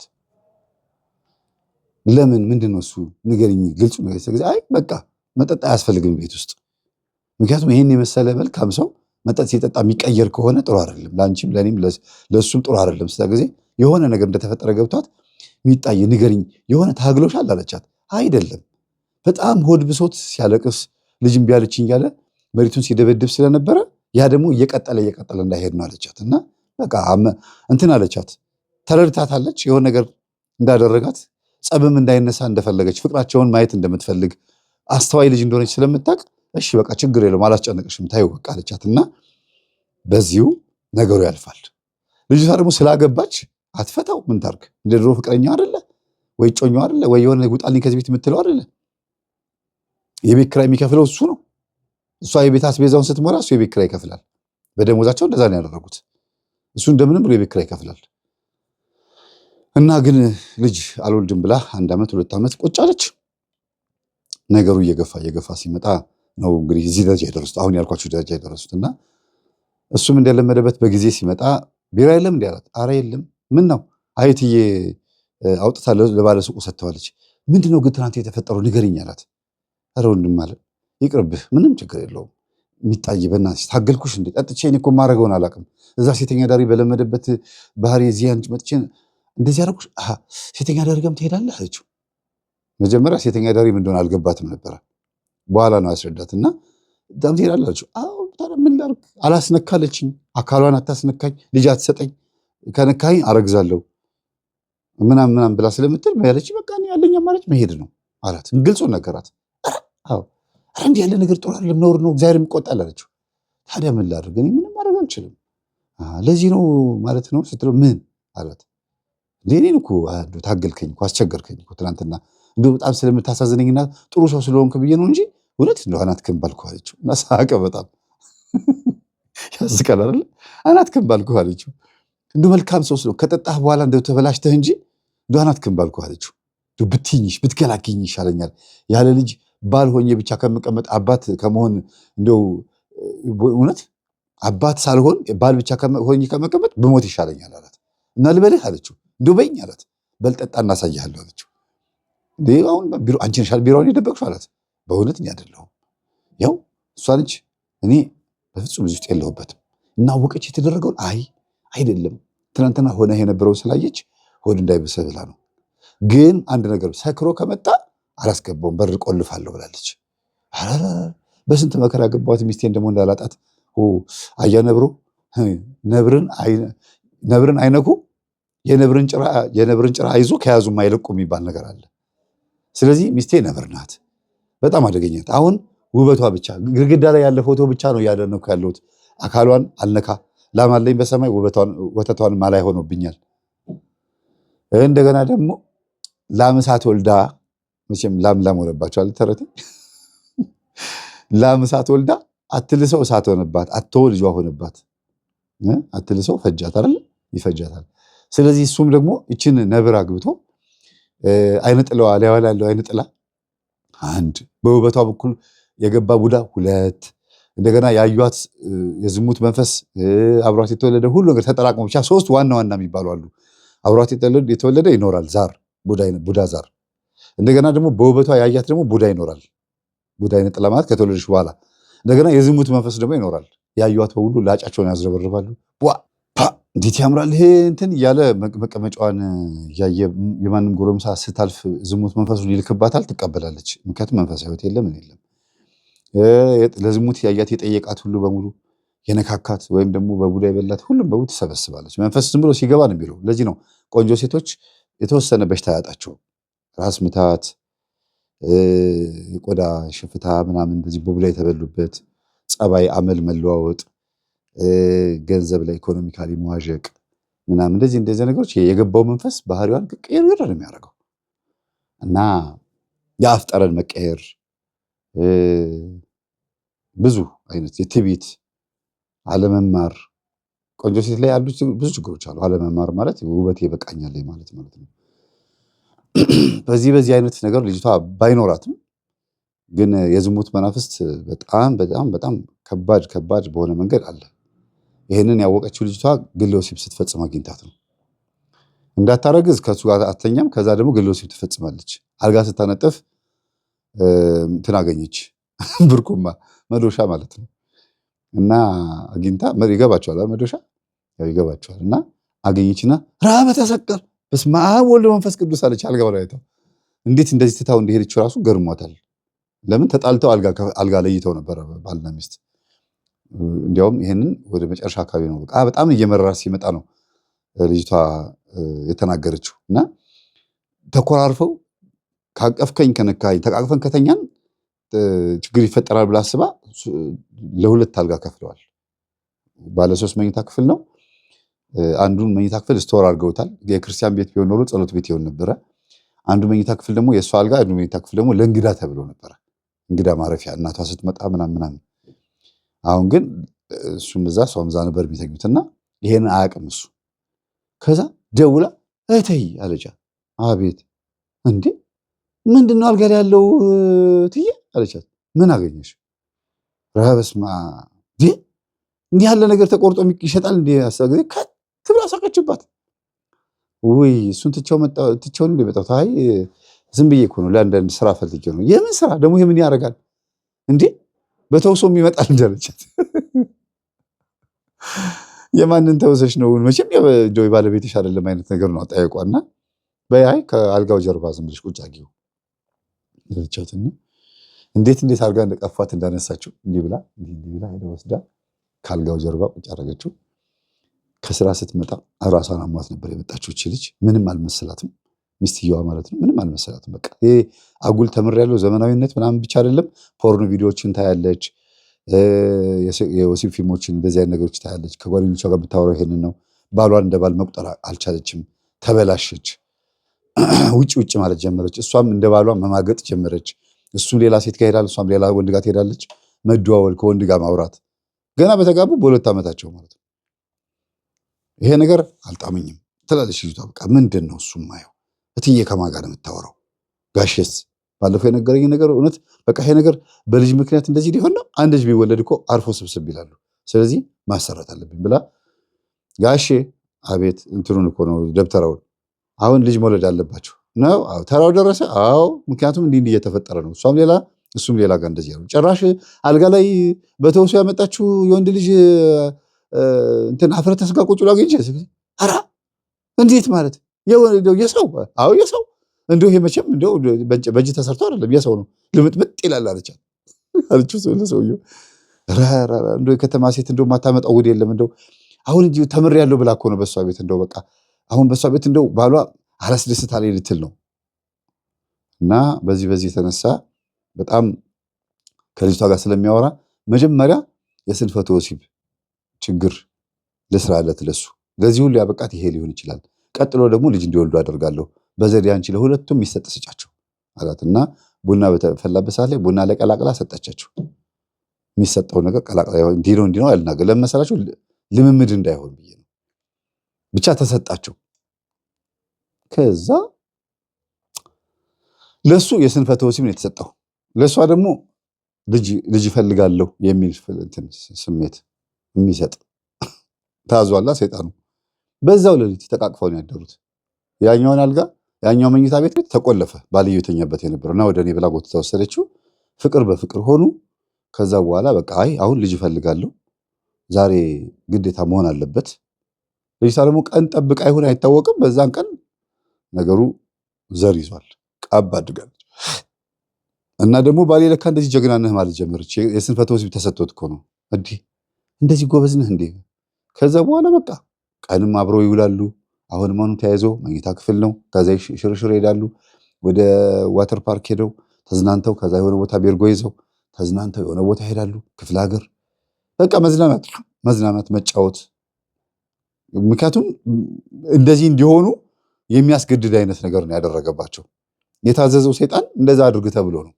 ግን ሰይጣን ነው፣ ምንም ማድረግ አይቻልም። ለጊዜው ሊመስል ይችላል። ልጅቷ እኮ ጥሩ አረኩ ብላ ነው። አሁን እስካሁን ድረስ እንድትረዱ የሚፈልገው ምንድነው? የደብተራን ጀግንነት አይደለም፣ የሰራተኛዋን ጥሩነት አይደለም። ሰው ወፍ እንደ ሀገሩ ነው የሚጮኸው። ሰው የሚያውቀውን ነገር ነው የሚያደርገው። ከዛ በኋላስ ችግሩ ደግሞ ገፈቱ ቀማሽ አብረው ነው የሚሆኑት ማለት ነው።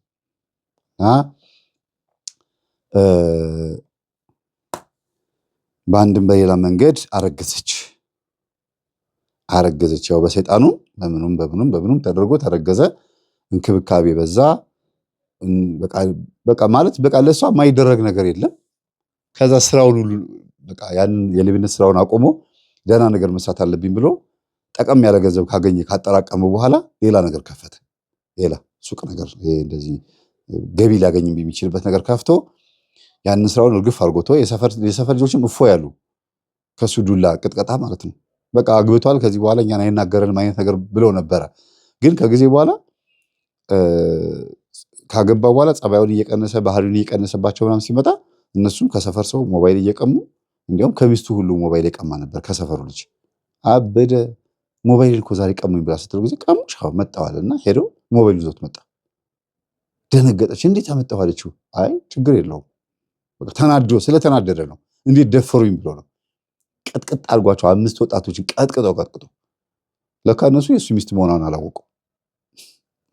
ከዛን ቀን ጀምሮ ሰፈር መልቀቅ አለብን ማሙሽ ያ ጊዜ ሰፈር መኖር የምፈልገው ይሄንን ቤት ግዢኝ ብሎኛል። የዚህ ቤት አከራይ ይሄን ቤት ግዢኝ ብሎኛል። ቀስ በቀስ እያደረኩ ይሰጣለሁ። ስንት ነው ስለው ባለ 3 መኝታ ነው 13 ሚሊዮን ብር ብሎኛል። ስለዚህ ቀስ እያልኩኝ 4 ሚሊዮን ብር እያደረኩኝ ሰጠዋለሁ። ከመስሪያ ቤቱም አበድረኝ ብየዋለሁ ባለቤቱን፣ ያበድረኛል። እዚህ ቤት ነው የምንኖረው አለችው።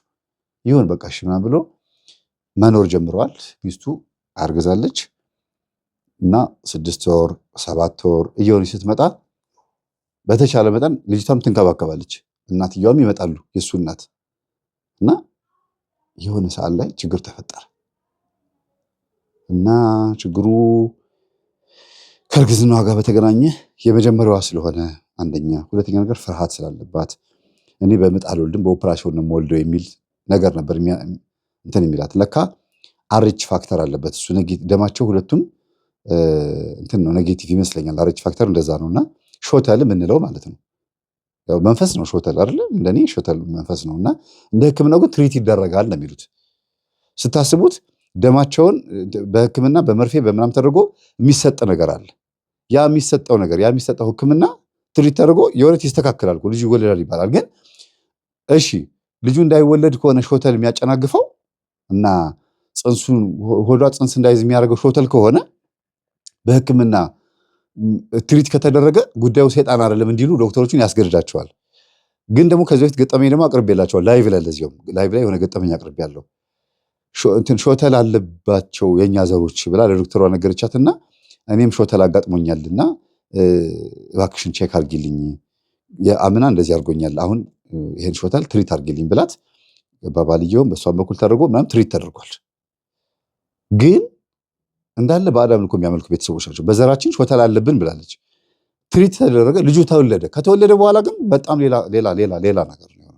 ልጁ ባይወለድ ይሻለዋል ነው የተባለው። በቃ ተወልዶ አድጎ ምናምን የ4 ዓመት የ5 ዓመት ልጅ ሆኖ ቤት ውስጥ ሲያድግ ትምህርት ቤት እስከሚገባ ጊዜ ድረስ ሊያውም ትምህርት ቤት ራሱ የገባው አስቸግሮ ነው። ቴሌቪዥን እየሰበረ ሶኬት ምናምን በቃ እየነካካ እንደዚህ በቃ አስቸጋሪ አመፀኛ ድስት እየደፋ ብጥብጥ የሚያደርግ ልጅ፣ ሰይጣን የሆነ ልጅ፣ እንግዳ ሲመጣ በጥፊ የሚማታ ማለቴ። አንዳንድ ጊዜ እኮ ልጆች መጠን ልክ አለው አይደል? ከልክ ያለፉ ልጆች ሲሆኑ ደግሞ አንዳንዴ ዱላም አይመልሳቸው። ብትገርፏቸው መልሰው እናንተን ይመቷቸዋል። እየገረፋችኋቸው ስትመቷቸው ይተፉባቸዋል። ቁንጥጥ አድርጋችሁ ገርፋችኋቸው ፌንት በቃ ይላሉ እንጂ አይመለሱም። ፌንት ካሉበት ሲነቁ መልሰው እንደገና ያው ባህሪ ነው እና በተለይ ወንዶች ላይ ሴቶች ላይ አለ፣ ግን ወንዶች ላይ ነው በብዛት ይሄ ነገር ያለው። ሾተል ትሪት ተደርጎ የተወለዱ ወንዶች ልጆች በጣም አስቸጋሪ ናቸው እና ብዙ ቴሌቪዥን የገዙት እየተሰበረ አንስቶ እንደዚህ ፍርጥ ጉጥጥ አድርጎ ፍርጥ ያደርገዋል። እላዩ ላይ ይወድቅበታል፣ ይፈነከታል፣ በቃ ወጥ ይደፋበታል። የማይሆን ነገር የለም። በጣም አደገኛ ነው እና ልክ አያቱ ጋር ሲወስዱት ጸጥ አለ ልጁ። ጸጥ አለ ማለት ሞት አይደለም፣ ያው ከሞት አይተናነስም። በጣም ጨዋ ሆነ። ለምን? አያትየው ይገብራሉ፣ ቡና ያፈላሉ እና ቡና ሲያፈሉ ቡና ይላል፣ ቡና ይሰጠዋል፣ ይጠጣል። በጨሌ ይዳብሱታል። እስቲ አምጡት እኔ ጋ ይሁን፣ እስቲ አያቱ ጋር ይሁን። ምን ነው ሌላ ወለዱ በቃ ይላሉ። ሌላም ሲወልዱ እንደዚህ ሾተል ነው። እሱም እንደዚህ ትሪት ተደርጎ ይወለዳል። ያም ደግሞ እንደዚሁ አረመኔ። በጣም የሚያስቸግሩ ልጆች ነው። ኢቭን እስካሁን ድረስ እንደዛ ናቸው ልጆቹ። አባትየው ይሄ ነገር ማመን አቅቶት፣ እሱን የተረዳኝ ማመን አቅቶት በጣም ገርሞት ሚስትየዋን ለማስረዳት ሞከርን፣ አልተቀበለችንም። ኖ ይሄ መንፈስ አይደለም ማለት እናትሽ እንደዚህ ጨሌ ያመልካሉ ሳ ጊዜ ደነገጠች። ማነገር አለችኝ። አይ መቼም ከባለቤትሽ ነው የምሰማው፣ ባለቤትሽ ደግሞ ለውጥ እንዲመጣ ነው የነገረኝ፣ ሌላ ማን ይነግረኛል አልኳት። በዚህ አኩርፋው ነበረ። እንደገና አስታርቂያቸው ነው ለምን ለሰላም ብሎ ነው የነገረኝ አልኳት። እና ዞሮ ዞሮ ብቻ ይሄንን በዚህ እንተወውና እዚህ ጋር ስንመጣ እርግዝናው ላይ ወደታች ይገፋት ጀመር። ገና 6 ወሩ ላይ ይገፋታል። ልውጣ ይላል። ያመዶ የ7 ወር ጽንስ ሆኖ ሊወለድ የ7 ወር ጽንስ ሆኖ የሚወልዱ ልጆች አሉ። ከዛ ማቆያ ውስጥ የሚገቡ አሉ። ግን ማህፀን ውስጥ ሆኖ ከሚያገኘው ቪታሚንና ቆይታ ይልቅ ያኛው ትንሽ ይከብዳል። በዛ ላይ ተሟላ ስብዕና ይዞ አይወጣም። የ7 ወር ልጅ አሉ እኮ የ7 ወር ሆኖ ተወልደው ያደጉ ልጆች ይኖራሉ። ግን ሳይድ ኢፌክት አለ። በጣም በህይወታቸው ላይ በጣም ከባድ ችግር አለ። ተወልዶ ማቆያ ውስጥ 3 ወር መቆየት ይችላል ይላሉ። እንዴት እንደሆነ አልገባኝም። ከተሳሳትኩኝ አርሙኝ። ወይ የተሳሳተ ዶክተር አስተሳሰብና ወይ የተሳሳቱ ሰዎች አስተሳሰብ ይዘንም ከሆነ አርሙን ዶክተሮች። በዚህ አጋጣሚ ለምን ዶክተር ጋር አልደውልም? ዶክተር ከዚህ በፊት ያደወልኩላት ዶክተር አለች።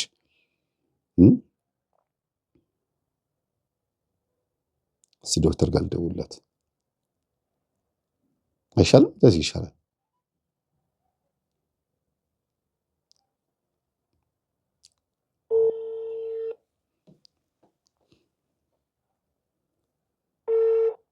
ወይ መምህር ዶክተር እንዴት ነሽ? እንዴት ነህ? ደህና ነህ መምህር? አለው ዶክተር ትንሽ አንድ ጥያቄ ልጠይቅሽ ብዬ ነበር። ካሜራ ፊት ነበር። ምንም ችግር የለውም። ሁለት ጥያቄ ነው። አንደኛ ይሄ ሾተል የሚባለውን ጉዳይ ትሪት ያደርጉታልና ባልየው ያስፈልጋል ትሪት ለማድረግ ግዴታ? እሷ ናት አይደል? የእሱ ኔጌቲቭ ቢሆን ችግር የለውም። የእሷ ስለሆነ ባልየው ትሪትመንት አያስፈልገውም። እሷ ናት ሜዲኬሽን የምትወስደው መድኃኒት እርጉዝ እያለች እና ከወለደች በኋላ የልጁ ደም ግሩፕ ቼክ ተደርጎ አይነት ቼክ ተደርጎ ከተለያየ ብቻ እሱ ኔጌቲቭ ከሆነስ? እሱ ኔጌቲቭ ከሆነማ አያስፈልግም። ወደ እሷ የሚተላለፍ ነገር የለም ማለት ነው። ኦኬ እሺ። ሌላው ደግሞ በ7 ወራቸው የሚወለዱ ልጆች አስተዳደግ ላይ ካደጉ በኋላ የባህሪ ለውጥ አላቸው ወይም ደግሞ የሚባለው ነገር እንዴት ነው? እስቲ ምን የሚባለው በ7 ወር የሚወለዱ? እሺ 7 ወር ላይ አንዳንድ ጊዜ ይወለዳሉ አይደለም? በ7 ወር ላይ እና ማቆያ ላይ ነው የምታደርጓቸው? ዲፔንድስ ግዴታ አይደለም። አንዳንዶቹ ምርመራ ይደረግላቸውና ህጻናት ማቆያ ክፍል ይገቡና እንትን ይደረጋሉ። ማቆያ ክፍል ገብተው ምናምን ይታዩና ምርመራዎች ተደርገው ጤነኛ ከሆኑ ላይቆዩም ይችላሉ። ግን አብዛኛውን ጊዜ መተንፈስ አይችሉም። ብዙ ነገሮቻቸው ኤሌክትሮላይት ነው የሚባል ነገር አለና እሱ ነገር ስለሚዛባ ለሱ ሲባል አልጋ ይዛሉና ብዙ ጊዜ ሳምባቸው ጠንካራ ስላልሆነ ከሱ ጋር ለአተነፋፈስ እገዛ ይደረግላቸዋል። ከ7 ወር በኋላ 8 ወር ላይ የሚወልዱ ልጆች አሉ። 8ም ሆነ 9ም ይኖራል። 9 ራሱ ተብሎ 36 ሳምንት የተወለደና 37 ሳምንት የተወለደ በሳምንት ስለሆነ እኛ እንትን የምንለው 36 እና 37 የተወለደ ራሱ አንድ አይደለም። ሪስኩ ራሱ ያተነፋፈስ ችግር የማምጣት ሪስኩ የሳምንታቱ በቀነሱ ቁጥር በተለይ ከ37 ሳምንት በታች ሲሆን ሪስኩ ይጨምራል። ስለዚህ አሪፍ የሚባለው 39 ሳምንት ነው። ከ37 በኋላ ብዙ ጊዜ ሪስክ ነው። 37 38 39ን ብናወዳድር 37 እና 38 ሪስክ አላቸው። የሳምባ ማለት ነው። የሳምባ አለመጠንከር አተነፋፈስ ላይ ብዙ ችግሮች አሉ። በ7 ወር በመወለድ በጣም ብዙ ሪስኮች አሉ። በርግጥ የሚመጡ ይሄ ብቻ አተነፋፈስ ብቻ ሳይሆን ሌሎች ችግሮችም አሉ። ግን ብዙ ጊዜ አልጋ እንዲይዙ የሚያደርገው ኢንፌክሽኑ ምን ይመጣው ከዛ ተያይዞ ስለሆነ ነው። ኦኬ። ስለዚህ ግን ምክንያቱ ምንድነው? በ7 ወር እንዲወለዱ የሚያደርጋቸው ምንድነው? የሚያፈጥነው አይጠነክርም። የሚወለዱበት ሪዝን አንዳንዴ ሽርቷ ቀድሞ መፍሰስ ሊሆን ይችላል። እናትየው ጋር ያለባት ሌላ እንደ ስኳር እንደ ግፊት ሲሆን በግዳው ይወለድ ይባላል። 7 ወር ላይ እናትየው እንዳትሞት ተብሎ ማለት ነው። 7 ወር ላይ ግፊት በተለይ ብዙ ጊዜ ግፊት፣ የልብ ህመም ካለ፣ የሳምባ ችግር ካለባት፣ አንዳንዴ ደግሞ ጽንሱ ውስጥ እያለ ኢንፌክሽን ይፈጥራል። ይሄ ፍሉድ አለ አይደል? አምኔቲክ ፍሉድ የሚባል አለ ፈሳሽ እሱም ኢንፌክሽን ሲኖረው እሱም ኢንፌክሽን ሲኖረው ቀድሞ እንዲወለድ ይደረጋል። አንዳንዴ እንግዲህ ልጅ ቀድሞ ሊላቀቅ ይችላል። አንዳንዴ ደግሞ የማህፀን በር አለ። ማህፀን በር የሚያቅፈው እሱ አንዳንዴ ይላላና በራሱ ዝም ብሎ ይወርዳል። በተለይ ብዙ ጊዜ ከ5 ወር ምናምን በኋላ ዝም ብሎ የሚወርድባቸው ሴቶች አሉ። እሱ ይላላና ዝም ብሎ የማይሰማቸውን ትንሽ ደም ይወጣል፣ ከዛ ልጁን ይወጣል ማለት ነው። እና የተለያዩ አሉ። ይሄ የእንቅርት የሆርሞኖች መዛባት ምናምን ቀድሞ ምጥ የሚያመጡ ነገሮች ናቸው። እነሱ እንትን ይላሉ። ስለዚህ ይሄ ሾተል የሚባለው እናንተ አሬንጅ ፋክተር የምትሉት በአጠቃላይ በየትኛው ወር ላይ ነው የሚመጣው በብዛት? እሱ አሁን ይልክ ምን መሰለህ፣ አሁን ሾተል ማለት ሰው ሲፈጠር ኤቢኦ እና ኤቢ እና ኦ የሚባሉ የደም ግሩፖች አሉ። ከዛ እነሱ ደግሞ ፋክተራቸው ፕላስ ሊሆን ይችላል፣ ማይነስ ሊሆን ይችላል። ስንፈጠር ጀምሮ እሱን ይዘነው እንወለዳለን። ከዛ ችግር የሚሆነው እናትየው ኔጌቲቭ ሆና አሁን የፈለገው ብለድ ግሩፕ ሆና ኔጌቲቭ ሆና ከዛ ባልየው ፖዘቲቭ ሆኖ ከተጋቡ የእሷ ሰውነት ይሄን ፖዘቲቭ አያውቀውም። ጽንሱ ከሁለቱም አይደለም የሚሰራው፣ አያውቀውም። ሰውነቷ አያውቀውም። ይሄ ፖዘቲቭ የሚባለው ነገር አያውቀውም ሰውነቷ። ስለዚህ ምንድነው ብሎ የሚያስበው ጠላት መጥቶብኛል፣ ስለዚህ ለዛ ጠላት የሚሆን መከላከያ ላዘጋጅ ብሎ በውስጡ የሚያመርተው ነገር ይኖራል። ልክ እርግዝና ላይ መጀመሪያ ልጅ በሰላም ይወለዳል። ለሁለተኛው ግን እንደ ጦር መሳሪያ ነው አዘጋጅቶ የሚጠብቀው። መቼ ነው የሚፈጠረው? ከእናትየው ወደ ልጁ ደም ከፈሰሰ፣ ከልጁ ወደ እናትየው፣ ከእናትየው ወደ ልጁ፣ ከልጁ ወደ እናትየው። ለምን ልጁ ነው ለእናትየው የሚያስተላልፍላት እኮ ከአባትየው የወሰደውን ፖዘቲቭ ነገር ለእናትየው እንደመበከል በለው እየበከላት ነው፣ እየነከራት ጠላት መጣብሽ። ስለዚህ ለኔ ክስ አዘጋጅታ ትጠብቃለች። ግን በጣም ሬር ነው፣ 2% ምናምን ነው። በጣም ሬር ነው እኮ ብዙ ጊዜ አይከሰትም። እና በወሊድ ሰዓት እና ደግሞ ይሄ መከላከያው ማለ አንታይዲ የሚባል ትንሽ ውድ ነው። እሱ ነገር ሳይሰጣቸው ሲቀር ነው እንትን የሚኖረው። የአርኤስ ፋክተር ተብሎ ለሚወለዱ ልጆች እንዳለ እያዘጋጀ የሚወለዱትን ከእንግዲህ በኋላ የሚወለዱት እንዳለ እያጠቃ እየተከታተለ የሚያጠቃው ግን መቼ ነው? ምን አይነት ልጅ ሲጸነስ ነው? ልጁም ልክ ሲወለድ እንደኛ መብት አለው። ፖዚቲቭ ኔጌቲቭ ኬሪ ማድረግ መብት አለው። ለምሳሌ እናትየውን ኔጌቲቭ ወስዶ ኔጌቲቭ ከሆነ ለእናትየው የሚዘጋጅ ነገር የለም። ለምን? ጠላት አንድ አዲስ ነው። ልክ ሲረገዝ ነው የሚመረተው። ስለዚህ ኔጌቲቭ ነው፣ ተመሳሳይ ነው፣ ጠላት የለም። ሶ ፖዚቲቭ ነገር አታጥል ለዛ ለጠላቱ መከላከያ የሚሆን ነገር አታዘጋጅም ማለት ነው። ስለዚህ የምታዘጋጀው ነገር ነው ችግር የሚፈጥረው ማለት ነው። እሱን ደግሞ የሚያቀብላት ልጁ ራሱ ነው ከአባትየው ወስዶ ማለት ነው። ግን በጣም እንደሱ ሾተል እኮ በመንፈሱ እንጂ አብሬር ነው። እኛ ራሱ በጣም ይሄ ሕክምና ይደረግለታል እና በጣም ተሰብስበን ምናምን ነው የምናየው። እንዲህ ሁሉ የሚገኝ ነገር አይደለም ይሄኛው ሾተል። ግን ምንድነው ስትነግራቸው ለፔሸንቶቹ ሾተል ሊኖር ስለሚችል ይሄን መድኃኒቱ ሰጂ፣ ይሄን መድኃኒት ካልወሰድሽ የሚቀጥሉ ልጆች መውለዳችን ለልጁ አንድ እሺ ወይ ዶክተር ይመጣል። ምሳ ሰዓት ነው አሁን እኔም ልወጣ ነው። ከታገሳችሁኝ ታገሱኝ፣ ካልሆነ ዶክተር ይመጣል ጠብቁት። እና ብዙ ኮመን አይደለም። ኦኬ። ስለዚህ ከስንት አንዴ ነው የሚመጣው። ስለዚህ ሾተል ብለን የምናጋቸው ለምንድን ነው? ያንቺ ምን እያላት ነው? ኔጌቲቭ ነሽ። እሱ ፖዚቲቭ ከሆነ ችግር የለው፣ ፖዚቲቭ ከሆነ ችግር ነው። ግን ዘሪቨርስ ሲሆን እሷ ፖዚቲቭ ሆና ባልየው ኔጌቲቭ ሲሆን ምንም የሚመጣ ነገር የለም። ገብቷል? ኦልሬዲ እሷ መሳሪያ አላታ። ልጁ ደግሞ የሚያቀብላት ነገር የለም። አይዘር የእሷን ይወስዳል ወይ ደግሞ የአባትየው ኔጌቲቭ ነው። ጠላት አይደለም ኔጌቲቭ ነገር ስለሆነ ምንም የሚያቀብለው ነገር የለም። ምልክቶቹ ምንድን ናቸው? ተረዳሁሽ። ምልክቶቹ ሲመጡ አሁን እሷ እንደዚህ ሊከላከል ሲል ጽንሱ ምንም ምልክት የላትም። እሷ በደሟ ነው። አሁን ልክ እርግዝና ላይ ክትትል ሲደረግ የሚሰሩ ደምና ሽንት ምርመራዎች አሉ። በደም ነው የምናውቀው። በቃ ልክ ቀድመን እናውቃለን። ከዛ የመጀመሪያ እርግዝና ከሆነ እንዳልኩ ብዙም ሪስክ አይደለም። ልክ እንትን እንዳለች ልክ 7 ወር ላይ መድኃኒት እንሰጣታለን 34 ሳምንት እና ሲወልዱ። ስለዚህ 34 ሳምንት ማለት አይ ቲንክ 8 ወር ከ15 ቀን ማለት መሰለኝ።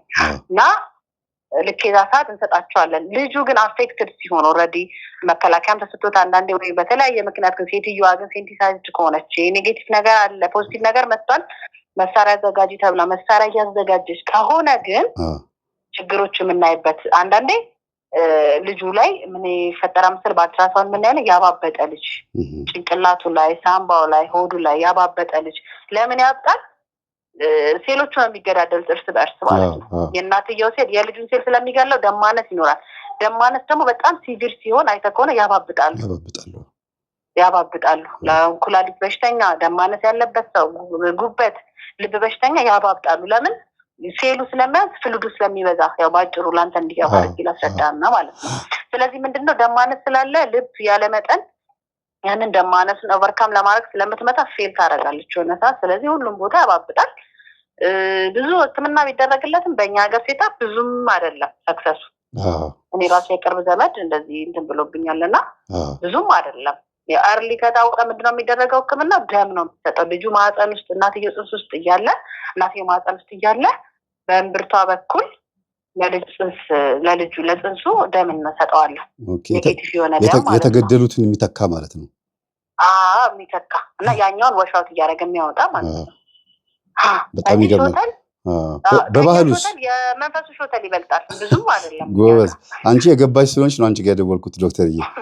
ችግር የለውም። ኧረ መምህር ግን አሁን በባህላዊ መንገድስ ሕክምናው ባይኖር ኖሮ በምን ትሪት ያደረጉት ነበረ በፊት? ምንም አይደረግም። በሕክምናማ ያው ሰው በየጠንቋይ ቤቱም ይሄዳል፣ ጸበልም ይሄዳል። ያም የገባው ጸበል ይሄዳል፣ ያልገባው በየጠንቋይ ቤቱም ባህላዊ ተብሎ የሚጠጣል። ያው ጽንስ ሲያስወርዳቸው እኮ ማህፀን ላይ የሚደራረግ የሚቀባባ ነገር ይሰጧቸዋል፣ የሚዋጥ የሚጠጣ ምናምን ነገር ይሰጧቸዋል። እና ዝም ብለው እዚህ ጋር እየባከኑ ነው እንትን የሚሉትና ባይታወቅ ያው ምን መታወቁ እኮ ነው። አሁን እንደውም ችግሩን ያመጣው እኮ መታወቁ ነው። አንዳንዴ መታወቁ ነው ችግር ያመጣው። በርግጥ አሁን እኮ የኛ እናቶች 8-9 ሲወልዱ አልትራሳውንድ አልነበረም። እኔ አሁን ደጋፊው እኛ አይደለም የሞቱም እናቶች ስላሉ አፈጣጠር ችግር ያለባቸው በጣም በየመንገዱ ምስኪኖች ስላሉ አልትራሳውንድ ሳይታዩ የተወለዱ ግን ምንድነው እነሱ እግዚአብሔር ላይ በጣም ትልቅ ተስፋ ነበራቸው። ገብተዋል አይደለም? ስለዚህ ምንም ሳይታዩ 9 ወር ሙሉ ይወልዳሉ ጤነኛ ልጅ። እምነታችን ያዛኔ ጠንካራ ነበር። አሁን ግን ማንንም ሴት ብትማርም ባትማርም ዘፈርስቲንግ የምታደርገው ክትትል መጀመር አልትራሳውንድ ምርመራ ማድረግ ነው። ገብተዋል አይደል? ስለዚህ ግንኙነት ካደረገች ለእርግዝና ብላ ግንኙነት ካደረገች በኋላ ከምን ጊዜ በኋላ ክትትል ማድረግ ያለባት እንዳይወርድ?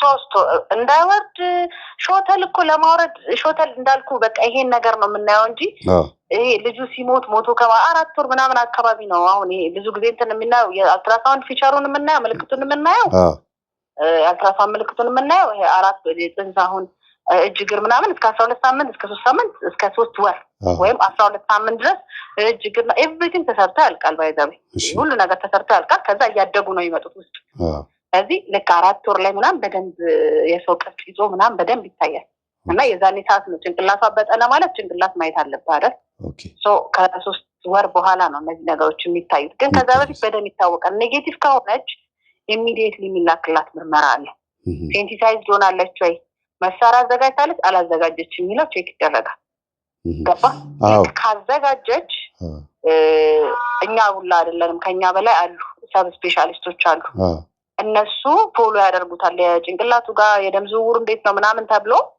የሚሰሩ ምርመራዎች አሉ በደንብ ይከታተላቸዋል ከዛ ደም በሚያሰልሳ ደም ይሰጣል ማለት ነው ፎሎ ስላደረገው የምታቆመው ነገር አይደለም አንዳንዴ ግን ምንድነው እንደዚህ ሳያባብጥ ልጁ ደም ትሰጣለህ ነው ደም ሰጥተው ሊተርፍ ይችላል ነው በጣም ይገርማል ነገር መመሰለህ አንዳንዴ ሰው ሴንሲታይዝድ እንኳን ብትሆን ላይ አዘጋጅታለች እንበል ግን ልጁ ፎርቲን ኔጌቲቭ ሊሆን ይችላል የእሷን ወስዶ ሊሆን ይችላል ጤነኛ ልጅ ይወለዳል ለምን ኔጌቲቭ ነው እሱ እኛውን እሱን ከልጁ ወስደን የምንሰራበት ደም የምናረጋግጥበት እኛ ሀገር ላይ የለም ገና ስለሆነ እንጂ ውጭ ይሰራል ሌላ ቦታ ይሰራል ይታወቃል የደም አይነቱ ታውቆ ምናምን ነው ህክምና ራሱ የሚጀመረው ክትትል ምናምን ዝም ብላ አትልካት መጀመሪያ የልጁ ደም ግሩፕ እንደሆነ ተብሎ ተወስዶ ይሰራል እነሱ ጋር ቀጥታ ነው እኛ ጋር ያደግን ስለሆነ ገና እሱ ምርመራ የለም ሶ በአልትራሳውንድ ነው በደንብ ፎሎ የሚያደርጓቸው እኛ ብቻ ሳይሆን ልከፍ ያሉ ሐኪሞች አሉ ሰብ ስፔሻሊስት የሚባሉ ማለት ነው ከስፔሻሊስትም በላይ ሰብ ማለት ነው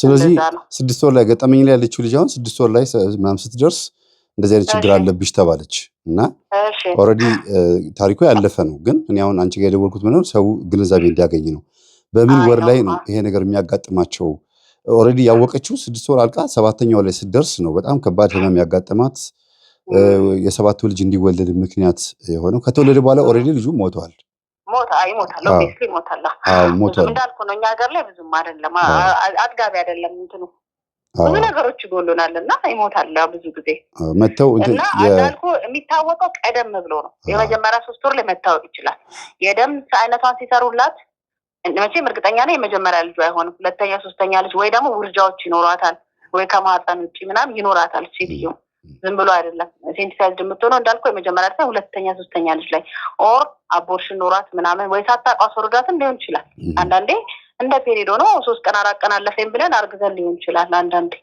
ይረገዝ ይችላል ገብቷል ጽንሶ ነው ፈርሶ ሊሆን ይችላል እንደ ፔሪድ አስበን ያው ብዙዎቻችን አናውቀውም ህክምናውም እንደዛ ነው የሚለው 15% የሚሆኑ ሴቶች እንደ ወር አበባ እየጠበቁ አርግዘው ሊሆን ላይክ ያስወርዳቸው ይችላል ይላልና አቦርሽንም ሊሆን ይችላል ሶ የሚታወቀው መጀመሪያ ላይ ልክ ደም ስትሰጥ የመጀመሪያ 3 ወር ስትሄድ ደም ሰጣ በዛ ይታወቃል ከዛ ልክ እንደዚህ እንደታወቀ ቀጥታ ብዙ ጊዜ ጳውሎስ የጥቁር አንበሳ ነው የሚላኩት በደንብ ክትትል ይደረጋል ግን አሁን ችግሩ ምንድነው ብዙ ጊዜ ሴቶቹ አይሄዱ ቆይ ጋፋ ያርግ ሲሉ ሆዴ ካላበጣ 6 ወር ካልተገላበጠ ሄዱ ኢቨን አዲስ አበባ ቁጭ ብለው ማለት ነው ለምን የሚያማክሩት ማንን ነው እናቶቻቸውን ጎረቤት ምናምን እንጂ ጤና ባለሙያ አማክሩም ቲክቶክ አለ ለምሳሌ ሶሻል ሚዲያ ማያዩ ግን ወደ ሎካሉ በጣም ይጠጋሉ ምንድነው የእናቶቻችን ነገር የመስማት ነገር አለ ጥሩ ነው አንዳንዴ ግን ደግሞ አሁን ከዘመኑ ጋር መዘመን አለብን እንደዚህ ሪስክ እንዳላት ስታቀሷ ቀደም ብሎ ልጁ ላይተርፍ ይችላል እንዳልኩ በእኛ ሀገር ህክምና ብዙም አይደለም ገብቷል አይደል በጣም አመሰግናለሁ ዶክተር ይሄ በጣም ትልቅ ነገር ነው የነገርሽን ሌላ ጊዜ ደግሞ እንደዚሁ የምታማክሪ ነገር ይኖራል ባጭሩ ግን በቂ መረጃ አግኝተዋል ብዬ አስባለሁ ታንኪዩ ጊዜስትልኝ በቃ እሺ መመርሽ ሰላም ዶክተሯ እንደተናገረችው ከሆነ ሾተል የሚባለው መንፈስ ልበለው እንጂ እሷም የኛ ትምህርት ስለምታዳምጥ ሾተል የሚባለው መንፈስ በደማችን ውስጥ ይጣላል ያው ምን መጣብኝ ብሎ ፋይት ይፈጥራል እና በተዘዋዋሪ መንገድ በህክምና ትሪት ቢደረግም ቅድም እንደመሰልኩላችሁ ምሳሌ ከስልኩ በፊት እንደነበረው ምሳሌ እቃ ይፈጃሉ ህጻናቶች ያስቸግራሉ ከሾተል አምልጠው እንኳን ትሪት ተደርጎላቸው ከተወለዱ በኋላ ወይ ዘገምተኛ ወይ ደግሞ እጅግ በጣም አልምጥ የሆኑ ከባድ የሆኑ ባህሪ ያላቸው ልጆች ነው የሚወለዱት። እዚህ ጋር ገጠመኝ ያለችው ልጅ ያው ቅድም ለዶክተሯ ሲናገር እንደሰማችሁት 7 ወር ላይ ልጁ ሞቶባታል። ተወልዶ ሞተ እና በጣም ቤተሰብ በጣም አዘነ። ልጅቷ ማዘነች፣ እቺው የቤቱ ሰራተኛ አዘነች። ድጋሚ እንደገና መጽነስ እንደምትችል ቢነገራትም ተስፋ ቆርጣ በጣም በሚያሳዝን ሁኔታ ተስፋ ቆርጣ በብዙ ማጽናኛ ድጋሚ እንደገና ረከሰች ከዓመት በኋላ ማለት ነው። እና እቺ ልጅ የመጀመሪያው ስህተት የተፈጠረው በዚህ ነው ብሎ ዶክተሮች የነገሯት ስህተት አለ። አንዳንድ ራስሽን ባለመጠበቅሽ ይሄን ባለማድረግሽ ምናምን ብለው የሰጧት የራሳቸው የሆነ ምክንያቶች አሏት። ግን ሾተል እንደሆነ ተነግሯታል በእናቶቻችን። እስቲ እርግዝናሽን ሸፈና አድርጊ፣ ሆድሽን አትገላልጪ ደግሞ ያሏት እናቶችም አሉ። በመሰረቱ ሾተል የሚባለው እየመታ ሲያስቸግር ብዙ ጊዜ በባህላዊ መንገድ ሙሉ በሙሉ ከመንፈስ ጋር አገናኝተውት ዛሩ ተቆጥቶ ነው፣ የቤት ከራማ ተቆጥቶ ነው ተብሎ የሚካደም አለ። እባክህን ጽንሱን አታጨናግፍ፣ አትውሰድ፣ ትውለድ ተብሎ ግብር እየተገበረለት የሚወልዱ እናቶችም አሉ። እንደገናም ደግሞ ከዚህ በፊትም አንድ እህት ነግራኛለች። እኔም በመንገድ ላይ ያጋጥመኛል። ጆሮአቸው የተቆረጡ ሰዎች፣ ጆሮአቸው ቅርጥብ ብሎ የተቆረጡ ሰዎች አላጋጠማችሁም? እነሱ በልጅነታቸው ከዛ ከህፃኑ ጆሮ ላይ ቁርጥ ይደረግና ለእናትየዋ በወጥ ተደርጎ እንድትበላ ይደረጋል። ያን ያበሏታል። ከዛ ሾተል አይመታትም ይባላል። ግብሩን ስላገኘ በቁም ካለው ልጇ ግብሩን ስላገኘ አይነካትም ይባላል። እንደገና ደግሞ ከወረደው ጽንስ ላይ እንደገና ተቆርጦ እትብቱ ይሁን ጆሮ ይሁን ብቻ የሆነ ነገር ተቆርጦ እንደገና በምግብ ይሰጣታል። 2 አይነት ነው ያለውና ያንን ከበላች በኋላ ሾተል አይነካትም፣ በሚቀጥለው ብታረግዝም አይነካትም ተብሎ ግብሩን ሰጥተውት የሚኖሩም አሉ። ሌላው ከጠልሰም ጋር በተገናኘ በህይወቷ ሊገጥማት ይገባል ተብሎ የሚያስቡት መልካም ነገር በሙሉ ተጽፎ በጠልሰም ላይ ቆዳ ተፍቆ ሊያውም በእባብ ቆዳ ነው። በእባብ ቆዳ ጠልሰም ይሰራል። ከዛ በኋላ ሊያው ላይ ብዙ ነገር ይደረግበታል፣ ይደገምበታል። ያ ጠልሰም ተጠቅልሎ ቤቷ ላይ ግድግዳ ላይ እዛም ይሰቀላል። 4ቱም ማዕዘን ላይ ነው የሚሰቀለው ያ ጠልሰም። እንዲያውም በቤታችሁ በገጠር የምትኖሩ በተለይ በክፍለ ሀገር የምትኖሩ ሰዎች የቤታችሁ ግድግዳ ላይ ብዙ ጠልሰም ተወትፎ ካያችሁ የእያንዳንዱ ጠልሰም ህይወት የእናንተ እዛ ውስጥ አለ። 5 ጠልሰም ካለ 5 ልጅ ወልደዋል ማለት ነው። 12 ጠልሰም ካለ 12 ልጅ ወልደዋል ማለት ነው። ይሄ የታወቀ ነገር ነው። የሚገርማችሁ ለምን ሾተል እንዳይነካ ተብሎ ነው። ሾተል እንዳይነካ ተብሎ በብዙ አይነት ነገር መንፈሱን ያባብሉታል። ወይም ደግሞ ቤት ውስጥ ምንም አይነት ባህሪ ብታሳዩ፣ ሌባ ብትሆኑ፣ የእናት ኪስ ብትበረብሩ፣ የአባት ኪስ ብትበረብሩ፣ ዕቃ ብትሰርቁ ምን ብትሉ የማይቆጧችሁና እያሉ እየተቃጠሉ ዝም የሚሉት እናንተ በምን እንደተወለዳችሁ ስለሚያውቁ ነው። እና አንዱ በሾተል የተወለዱ ልጆች ባህሪ አስቸጋሪ ባህሪ መሆኑ ነው። ሌላ ሁለተኛ ደግሞ እነሱ ራሳቸው በህይወታቸው ጭንጋፍ ይሆናሉ። ጭንጋፍ ማለት ልክ ቅዱስ ጳውሎስ ምንድን ያለው? እኔ ጭንጋፍ ነኝ፣ ያለ ጊዜ የተወለድኩኝ ማለት ነው። ጭንጋፍ ነኝ። አባታችን አብርሃም እኔ አመድ ነኝ ብሏል። ንጉሥ ዳዊት ደግሞ እኔ ትል ነኝ ብለዋል አይደለም? ራሳቸው በትህትና ሲገልጹ ነው። ግን ቅዱስ ጳውሎስ ጭንጋፍ ነኝ ሲል ያለ ጊዜው የተወለደ የጎዶሎ ሰው ማለት ነው። ጎዶሎ ነኝ ማለት ነው። ግን ጎዶሎ እኮ አይደለም፣ ትህትና ነው። በትህትና ነው ለዛ ያለው።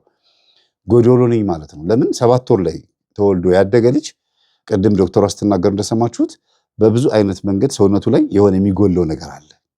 ቆዳው ላይ ውስጥ እናቱ ሆድ ውስጥ መጨረስ የሚገባውን ወር አልጨረሰም። እዛ ማግኘት የሚገባውን 8 9 10 ልክ 10ኛው ወር 9 ወር ከ5 ቀን አይደለም 9 ወር ከ5 ቀን ማለት 10ኛው ወር ጀምሮ 5 ቀን እንደሄደ ነው ወንድ ልጅ የሚወለደው።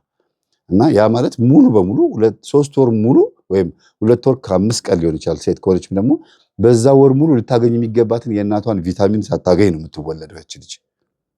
ስለዚህ ጎዶሎ ነኝ ማለት ነው። ጎዶሎ ተብሎ ባይጠሩም ግን በላይፋቸው ውስጥ የሆነ የጎደላቸው ነገር አለ። ብዙ ጊዜ ሰንስክሪን የሚቀቡ ሰዎች፣ ይሄ የፀሐይ ብርሃን የሚያጠቃቸው፣ አለርጂ ያለባቸው፣ አይናቸው ላይ ችግር የሚፈጠርባቸው ሰዎች እንደዚህ ናቸው ይባላል።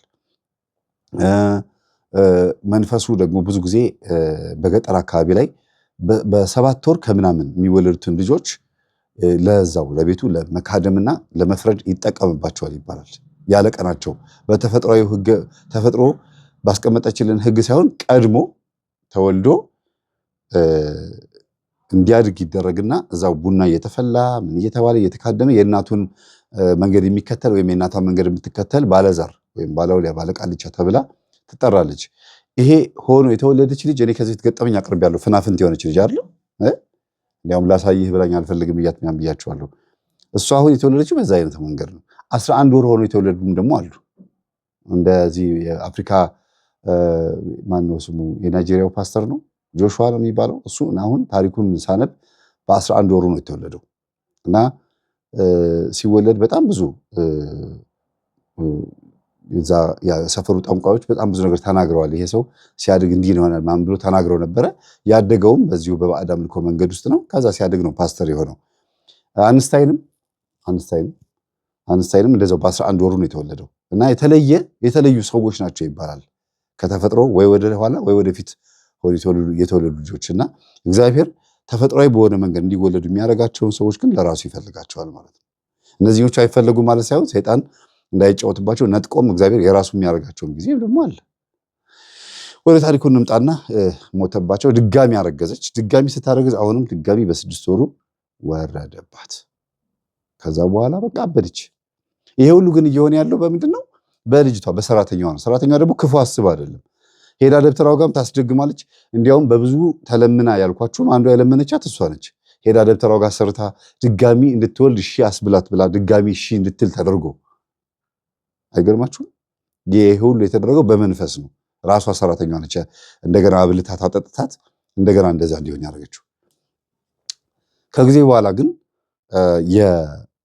የባልየው ወይም ደግሞ የባለ ታሪካችን የወንዱ እናት እኔ ጋር ነይ ኑሪ፣ እኔ ያለሁበት ቤት ውስጥ መተሽ ከኔ ጋር ኑሪና ትወልጃለሽ፣ እኔ ቡና ላፍላልሽ፣ እኔ ልካድምልሽ፣ እኔ እንደዚህ ላርግልሽ ብለው ምናምን ግልጽ ነገሯት። ይሆናል እንደዛ አለቻቸው። አዎ እኔ ይኸው ልጄን የወለድኩት ሌሎቹም ልጆቼ እንደዚህ ሆኑት ምናምን በዚህ ምክንያት ነው ምናምን ብለው ነገሯት። እሺ ብላ እሳቸው ጋራ እያደረች እናትነት እንዲጋባብሽ እኔ ብዙ ልጆች ስለወለድኩኝ የኔ እናትነት የሚጋባብሽ እኔ ጋር ስትኖሪ ነው። ቤቱን ታዩ ሰራተኛዋና ቤቱ እዛው ይቀመጡ ችግር የለውም እኔ ጋር ሁኚ፣ ባልሽ ደግሞ እየመጣ አንዳንዴ ያይሻል የራሱ ቤት ያድራል ምናምን ብለው ነግረዋት እሺ ብላ እንደገና 3ኛ ጊዜ ላይ ትሞክራለች። ከዛ ቡና ተፈልቶ ምን ተብሎ ምናምን ቡና እየጠጣች እየተለመነ የእናቴ አባቴ አምላክ የእናቴ አባቴ ከራማ እያሉ እየለመኑ ወለደች። ከዛ ስትወልድ እንግዲህ ያሳጠርኩ ነው የምነግራችሁ። ስትወልድ ይቺ የቤት ሰራተኛ ደስ ብሏት እኔም ሆንኩኝ እማማም ሆኑ ብቻ ዞሮ ልጅ እንድትወልድ ነው የምፈልገው ብላ ግን እንዴት እንዳልተሳካላት ገርሟት ደብተራውን ሄዳ ጠይቀዋለች። ወለደች እኮ እና እንዴት ነው በእኔ በኩል ያልተሳካው? 2 ጊዜ የወረደባት ሲል ጊዜ አይ በዚህም ሆነ በዛ መውለዷ ነው ችግር የለውም፣ ወይ አሰጣጥሽ ይሆናል ወይ ደግሞ የሆነ ችግር ይኖርባት ይሆናል። እንኳንም ወደ ሴትዮ ሄዳ ወለደች፣ የሚፈለገው ልጅ መውለዷ ነው ብላ ትለዋለች። ግን ደግሞ ጥበበኛ እንደሆነ ታውቃለች እኮ እንደሚሰራ መተቱ እንደሚሰራ ታውቃለች። አሁን ቀስ ብላ ስታጣራ ለካ የገዛ ሚስቱ የደብተራው ሚስት ራሱ እንደዛ ይጨናገፍባታል። በኋላ ስትቀርበው ነው ያወቀችው። አይ እዚህ መተሽ ባታሰሪ ጥሩ ነበር፣ ለልጅ ለሌላ ነገር ነው የሚሰራው ለልጅ እንኳን አይሰራለትም አለቻት። እንዴት? ያው እኔም እስካሁን ድረስ እንግዲህ ከአንድም 6 7 እየተጨናገፈብኝ ነው እየሞከርኩኝ የራሱ ነው ወደዛ የመጣው የተጋባበት አለቻት። እንዴ እንደዚህ ይሆናል? እዛ ጊዜ ብዙ ሰውየው ጋር ባትመጪ ጥሩ ነው፣ ባለቤቷ ጋር ማለቷ ነው እንግዲህ የእርሷ ባለቤት ጋር። ለምን? አይ ይቅርብሽ፣ ታዩ አያስፈልግም፣ እሱ ጋር መተሽ እንዲያርግ አትበይው፣ እኔ ገብቶኛል። አንቺ ልበቀና ስለሆንሽ ባል ለሚስት እንዳይጣሉ በውስጡን ሳያውቁ እነሱ በመተት ታስታርቂያቸዋለሽ፣ ይጣላሉ በመተት። ይሄ እኮ መተት ነው አለቻት። ኧረ የባለቤቶትን ጥበብ እየተቃወሙ ነው እንዴ? በሀገራችን እንዲህ ያለ ነገር የለም። የባሏን ጥበብማ የምትደግፍ እንጂ እንደዚህ የምትነቅፍ የለችም አለቻት። ግድ የለሽም፣ እኔ ምልሽን ስሚ፣ አንቺ ብዙ የማታውቂው ነገር አለ። ይሄ አጋንንት ስራ ነው። አጋንንት? ኧረ ይሄ ነገር አይደለም፣ ይሄ አጋንንት ስራ ነው።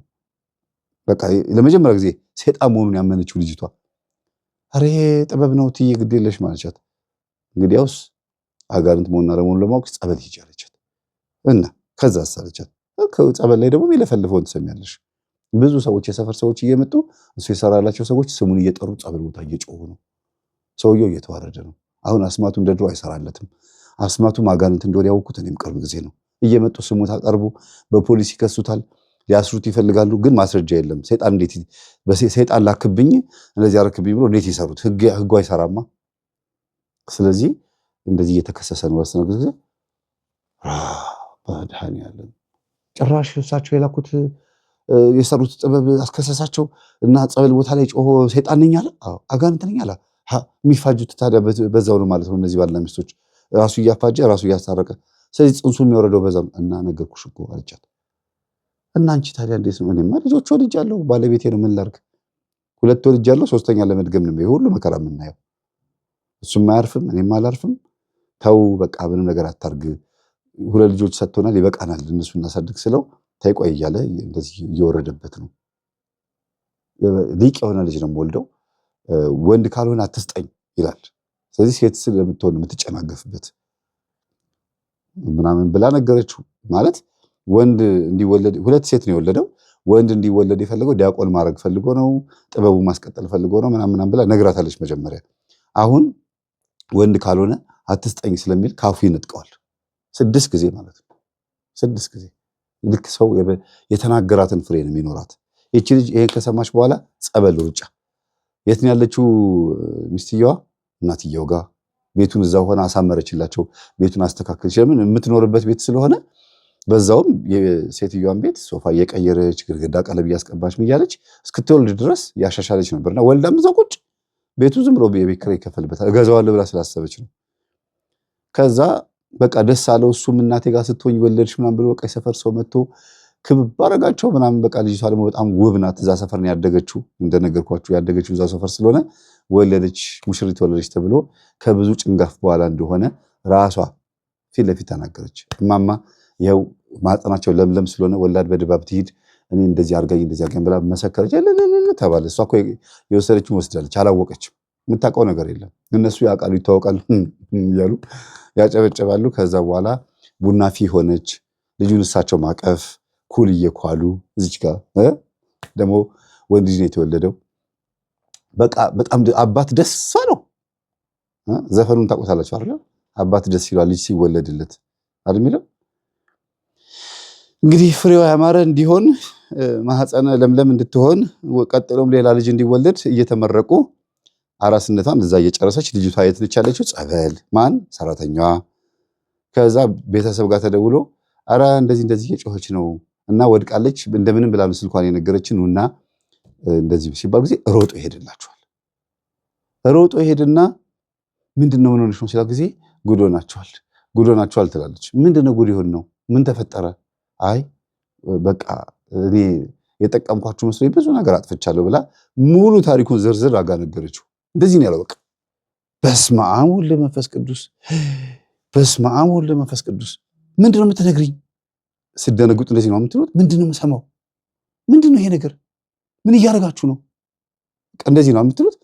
ወዲያውኑ መጣና ቤት ቡና እያፈሉ አንሱ የኮተት በቃ ልጁ የተወለዱ ጥሩ ባልሆነ መንገድ ነው፣ በቃ ይሄ ነገር ጥሩ አይደለም ምናምን አለ። እንዴት? ደነገጡ እናትየው። ምን ነው ልጅ? አይ ሰራተኛዋ ላይ ያለው መንፈስ ይለፈልፍ ነበር። የምን መንፈስ? አይ ቆይ እንደዚህ ያለው ሌሎቹ እንግዳ ከሄደ በኋላ ነው የምናገረው አለና ሁሉም እንግዳ ከሄዱ በኋላ ለእናትየውና ለሚስትየው ቁጭ አድርጎ ነገራቸው። አሁንም እማዬ እያደረግሽ ያለው ነገር ነው የተናገረው። ለፈለፈ። አሁን ልጅቷ አሁን እየተደረገ ያለው ነገር በሙሉ ብታይም ምን እንደሆነ አታውቅም ነበረ እና ከኔ አምልጣ እዛ ደግሞ እንደገና ደግሞ አዳልሞቴ ይዞታል። የእናትየው አዳልሞቴ ደግሞ እየተለመነ ልጅ ተወልዷል፣ ያንተ ነው ተብሎ ሲነገረው ነው ልጅ የሰጠው ተባለ። ስለዚህ የተወለደው ልጅ የአዳልሞቴ ነው። ማን ነው አዳልሞቴ? ልጅቷ ደግሞ ማን ነው እሱ? ማን ነው አዳልሞቴ? አይ ልጄ የእናቴ አባቴ አምላክ እያልኩ የምንለማመነው እኮ እሱ ነው። እንዴ ምንድነው አዳልሞቴ? መልአክ ነው? ሰይጣን ነው? አይ ሰይጣን አይባልም፣ ዝም በይ። ከዛ ደንግጣ ልጁን ብድግ አድርጋ ተቀበለቻቸውና ማዘር ምንድነው የሚያመልኩት? አልገባኝም አለቻቸው። ደነገጠች። ምንድነው ይሁሉ ለሲል እንትን መስሎኝ፣ እኔ እኮ ባህል መስሎኝ ነው፣ አምልኮ ነው እንዴ? እኔ አልገባኝም አለችና ልጁን ይዛው እየሄደች በቃ ሰይጣን እጅግ በጣም በጣም በጣም ባለጌ ቆሻሻ እርጉም እንደሆነ የምታውቁት በዚህ ነው። እኔ ነኝ ልጁን የሰጠኋት ብሎ ልጁን አቅፋ ስትሄድ በር ላይ አደናቅፋት ድፍት አለች ከነ ልጁ በቤቷ ሳትገባ በሯ የቤቷ በር ላይ በቃ። ከዛ ልጁ አናቱ ተመታ፣ እሷም ጉልበቷ በቃ ብዙ አደጋ ደረሰባት። መንቀሳቀስ ማትችል ሆነች። አራስም ናት። እንደገናም ደግሞ እግሯም ተሰበረ። በ40 ቀኑ እንዴት አድርገው ለክትባት ይሄዱ? እንዴት በቃ መንቀሳቀስ ሁሉ አቃታት። እናትየው መጥተው ቢለምኑ ምን ቢሉ ሰራተኛዋ ቤት መታ ቁጭ ብላለች። ከዛ የታለ ያ የተሰጠኝ የታለ ያለ መቁጠሪያ ይፈልጋል። እዚህ መቁጠሪያ ያለ አይደል? መስቀሏ ተበጥሳብኝ ነው እንግዲህ። እሺ ትናንትና የተለቀቀው ቪዲዮ ላይ መስቀል የታለ ብላችሁ ትጠይቁኝ ነበር። መስቀሏ ተበጥሳብኝ ነው እተካታለሁ ከርመድ መስቀል አምጥቼና መቁጠሪያ ለካ ተሰጥቶታል። ከጸበል ቦታ ላይ ሄዶ ልጅቷን ይዞ አምጥቶ እስኪያመጣ ድረስ 4 ሰዓት ነው የፈጀበት። ጸበል እኮ ቅርብ ነው። 4 ሰዓት ሙሉ ምን እያደረገ ነበረ? ቢያንስ 3 ሰዓት ከ30 ደቂቃ ሙሉ ምን እያደረገ ነበረ? እያስተማሩት ቁጭ አድርገው የኛ ተማሪዎች። ይሄ መቁጠሪያ ስንመታት ነው የተጋለጠው፣ የተባረከ ነው፣ የመምህር ግርማ መቁጠሪያ ነው ማለት ከዋልድባ የመጣ በወይራ የተሰራ ምናምን ብለው አስረድተውታል። እንደገናም ደግሞ ስለ መንፈስ አብራርተው ነግረውታል። አይነ ጥላ ማለት እንደዚህ ነው፣ አሁን እናትህ የሚያደርጉት ነገር ትክክል አይደለም፣ ይሄ ቡዳ ነው፣ ይሄ እንደዚህ ነው፣ ሚስትህም ሲያስወርዳት የነበረው ይሄ ነው ምናምን ብለው ነገሩት። ልጅቷ ወደ ልቧ ስትመለስ መንፈሱም ደግሞ ሲለፈልፍ በደንብ አድርጎ ሰምቶታል፣ በደንብ አድርጎ ሪከርድ አድርጎታል።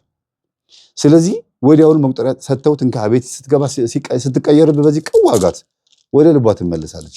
ስርዓት አልይዝም ካለ መንፈሱ በዚህ ቀውረው ብለው መቁጠሪያ ሰጥተውታል። ይህ እንግዲህ አባቶቻችን የእናቶቻችን መሳሪያ ነው። በስመ አብ ወወልድ ወመንፈስ ቅዱስ አሐዱ አምላክ በስላሴ ስም ያዝ እንግዲህ ቀውር። ከዛ አተ ስማ ና ወደዚህ ና ወደ ተንበርከካለ። ከዚህ በፊት ኤክስፒሪየንስ ያለው ነው የሚመስለው ልጁ። በቃ ና ወደዚህ። ልጅቷ 2 እንደምትሆን ተነግሮታል። መንፈሱን ማናገር ከፈለክ ና ወደዚህ ብለህ ጥራው፣ እሷን ስታናገራት ደግሞ በስሟ ጥራት ብለውታል። ተንበርከክ አሁን ለፍልፋ። ሲቀጠቅጠው ጊዜ ብሎ ተፋበት። ኦኬ ለዛ ነው እንዲህ ያለና መቁጠሪያ ቁጭ አድርጎ በጥፍ ይኸው አልገባውም። በአንድ በኩልም ገብቶታል። መቁጠሪያ ቁጭ አድርጎ በጥፍ ያለውና ይሄን ነው መሰለኝ የምትፈልገው ሲለው ጊዜ ልጅቷ ወደ ልቧ ተመልሳ እንደዚህ ያለች ወደ ራሷ ተመልሳ ይታወቀኛል እኮ ስትመታኝም ሳወራም ይታወቀኛል፣ ግን እኔ አይደለሁም ማረገው ነው አለችው። ራስሽ ነሽ የተፋሽብኝ አላት። ኧረ እኔ አይደለሁም፣ እንዴት አድርጌ ነው ጋሽ ያንተ ላይ የምተፋብህ? እሺ ሁሉ የለፈለፍሽ ነገር ምንድን ነው? እኔ አላውቅም፣ እስቲ አስከማ ሪካርድ አድርጋ አሰማኝ እስቲ አለችው። እዛ ነግረውታል። መስማት ከፈለገች ሰው መስማት ከፈለገ ሪካርድ አድርገህ ለቤተሰብ አሰማ ብለውታል። ከዛ በመቁጠሪያ አንድ ጊዜ አናቷን ቅውር ሲያደርጋት ቀይር አደረጋት። ታኝ ማነህ አንተ? እገሌ ደብተራ ነኝ፣ ስሙን ጠቅሶ ደብተራ እገሌ ነኝ። እንዴ ዘመዴ አለች። ይችኛዋ ደግሞ ቆንጆዋ ስሙን ጠርቶ ነው የተናገረው። እንግዲህ ዘመዷን እናቷ አደራ ስላለች እንግዲህ ታውቋለች።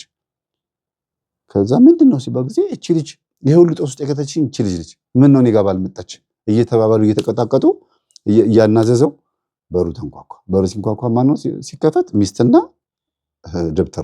ደብተራውና ሚስቱ። እባካችሁ እኔ ራሴ እነግርሃለሁ፣ እሱን አትጠይቀው፣ እኔ እነግርሃለሁ አለ።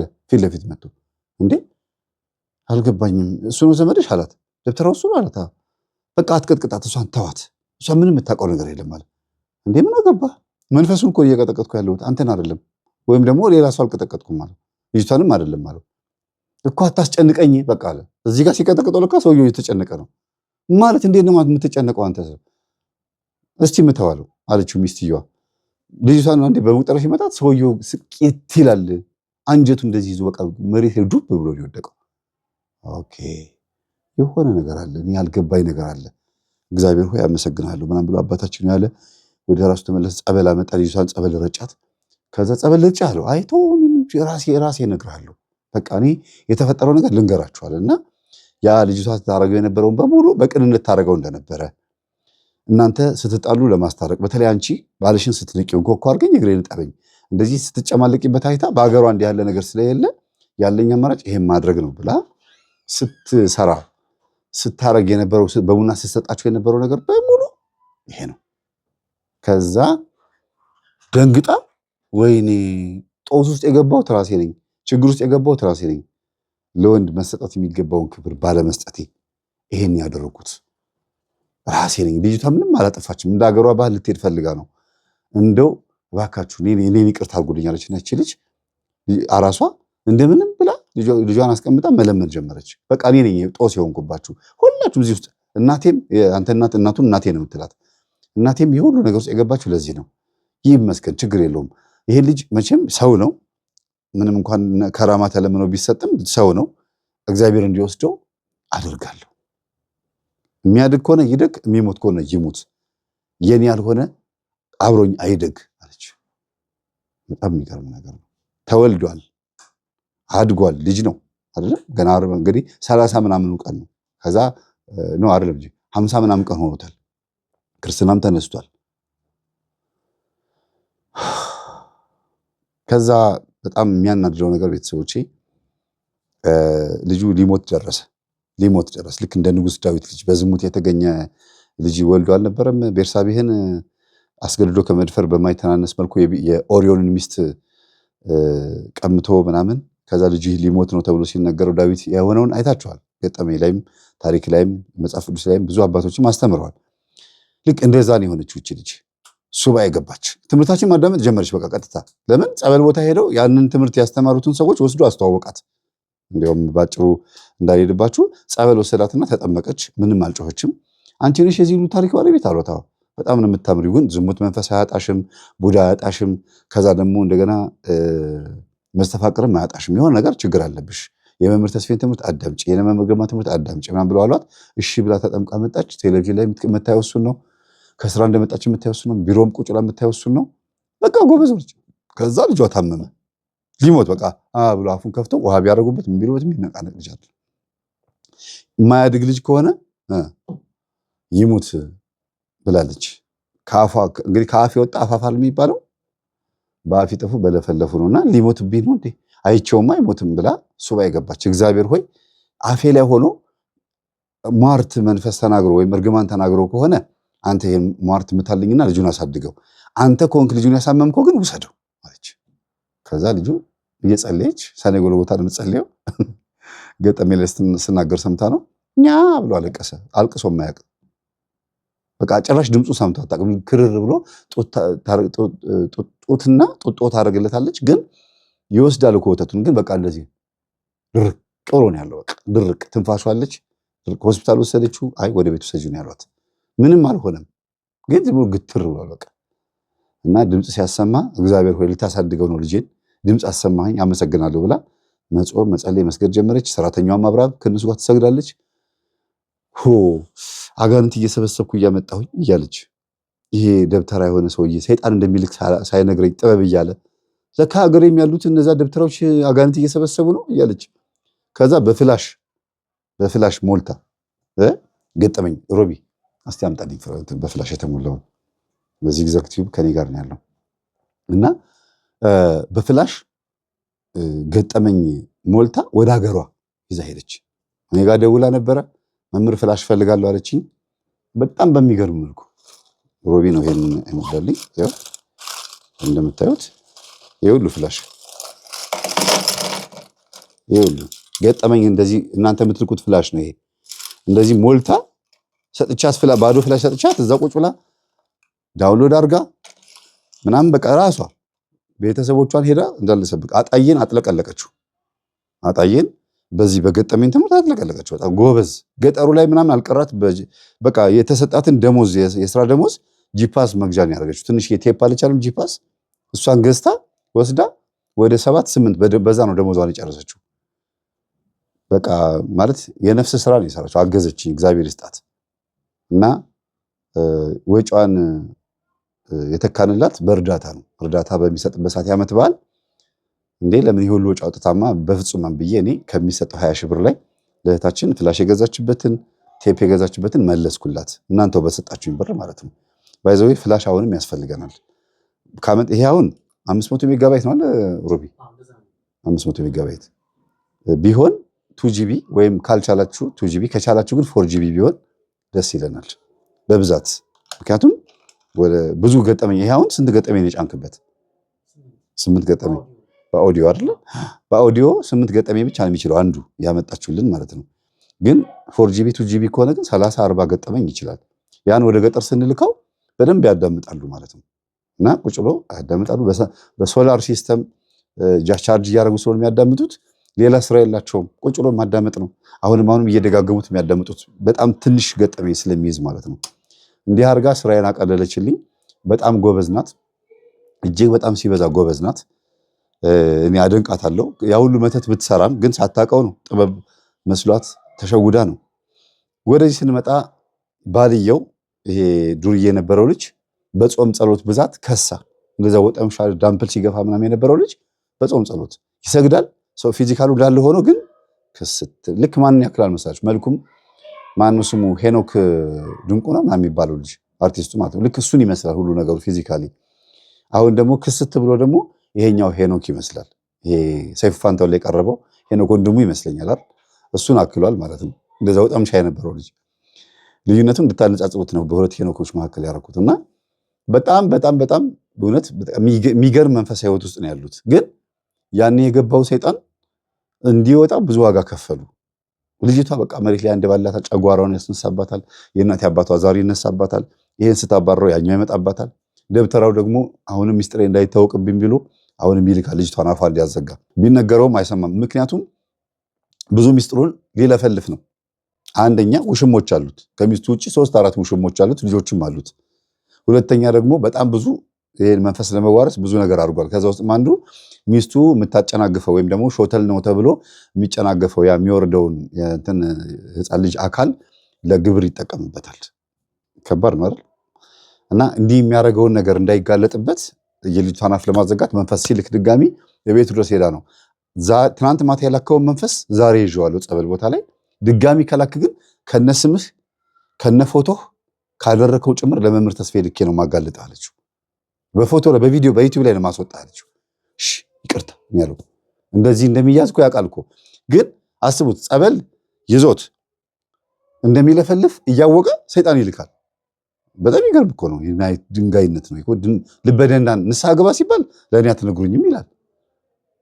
ጥብር ይላል። በቃ እንትኑ ኩራቱ ራሱ የደብተራ ልብ ግን ከባድ ነው አይደል? ድንጋይ ነው የደብተራ ልብ። አይሰሙም። እና አሁን ያሉበት መንፈሳዊ ሕይወት የሚገርም ነው። እግዚአብሔር ይመስገን። አሁን የ4 ወር ነፍሰ ጡር ናት። እግዚአብሔር መንገድ አበጅቶላታል፣ አሳይቷታል። የሚወለደው ልጅ እግዚአብሔርን የሚያመሰግንና የሚያስመሰግን ቤተሰቡን የሚያስባርክ እንደሚሆን ተስፋ አደርጋለሁ።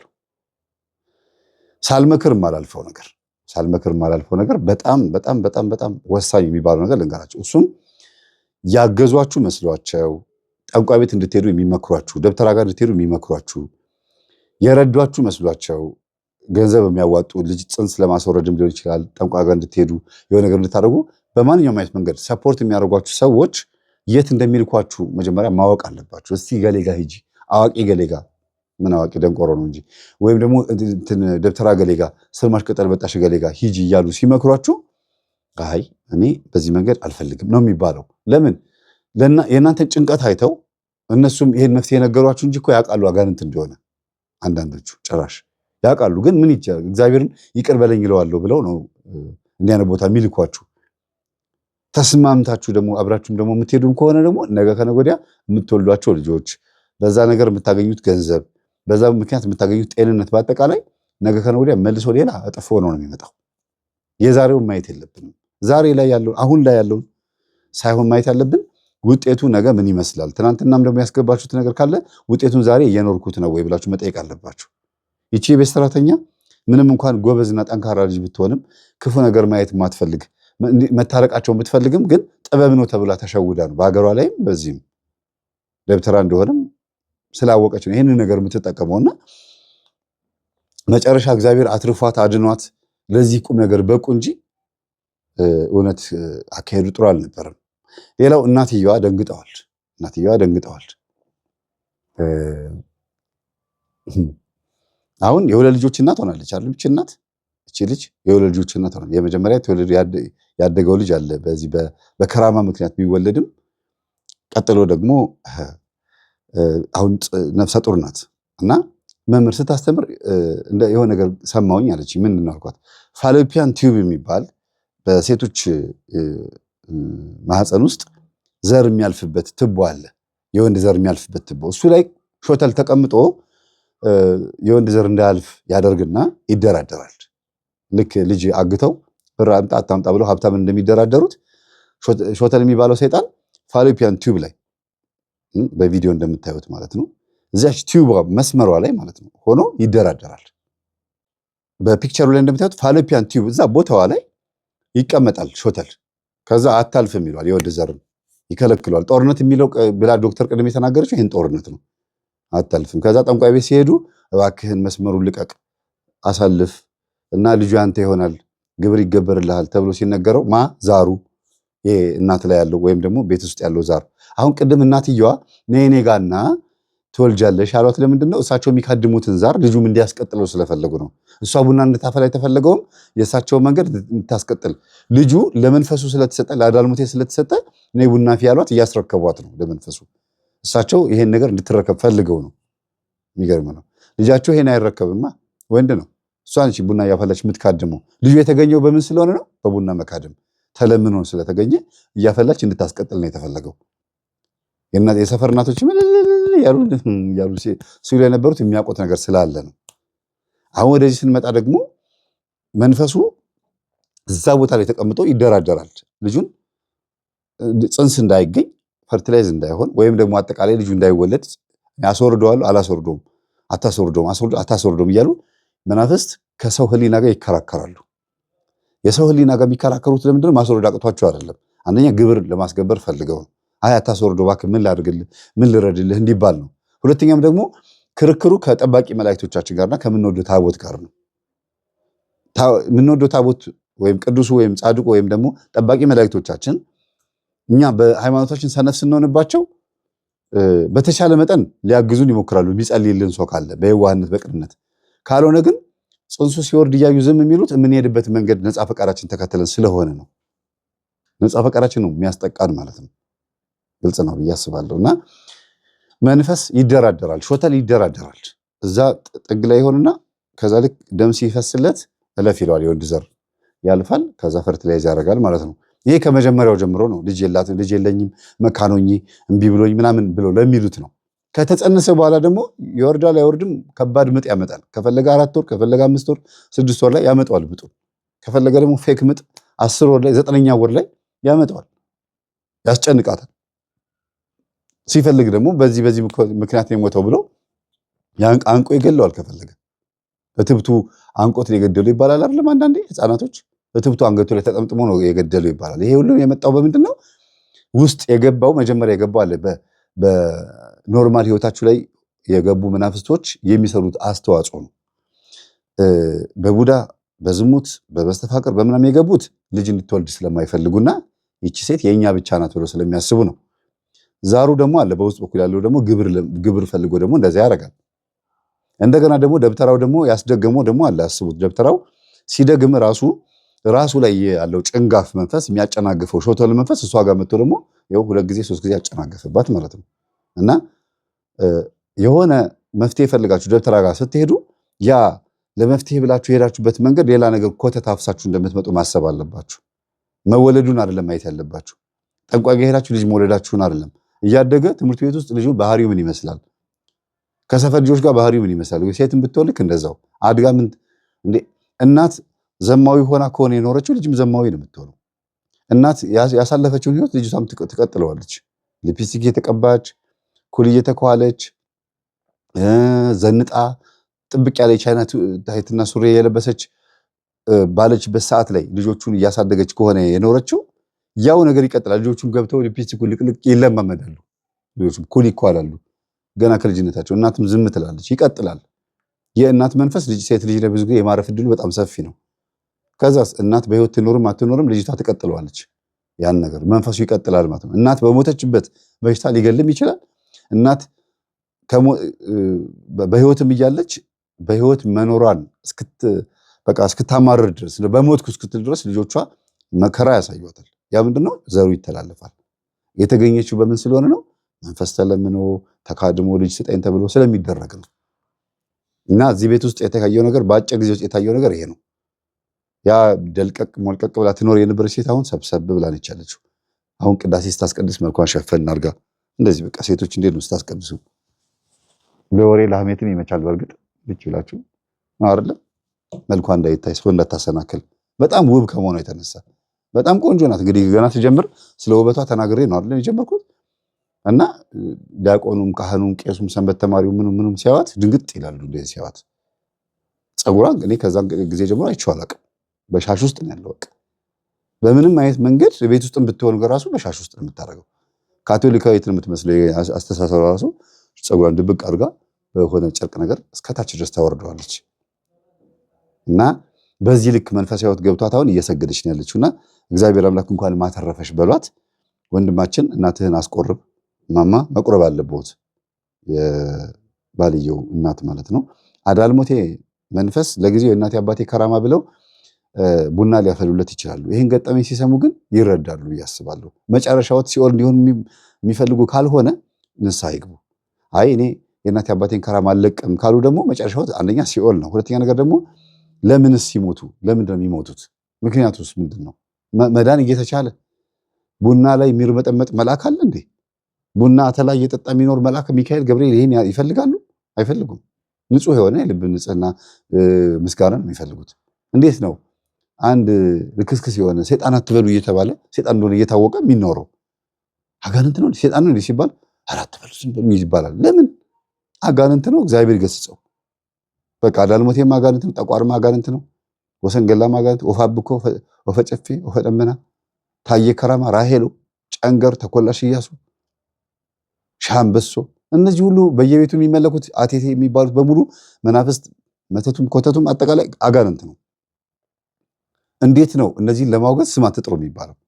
እና ማማ እድሜዎትም ሄዷል። የልጆትን ወግ ማድረግ ማየት የሚፈልጉ ከሆነ የልጆትን መንገድ ይከተሉ። ልጆችዎት መልካም የሆነ መንገድ ይዘዋል እና አይተዋል። ተአምር ጉድ አይተዋል። ጸበል ላይ እንዴት እንደምትጮህ ልጅቷ አይተዋል አይደል? እና ምንድን ያሉት ደግሞ እሳቸው ልጅቷ የልጄ ሚስት እኔ ቤት መታ ስለምትታረስ ሰራተኛዋ ቀምታ ነው ለምን ያላረስኳትን ብላ ነው እንደዚህ የምታደርገው ብሎ ስሟን አጥፍተው ነበረ።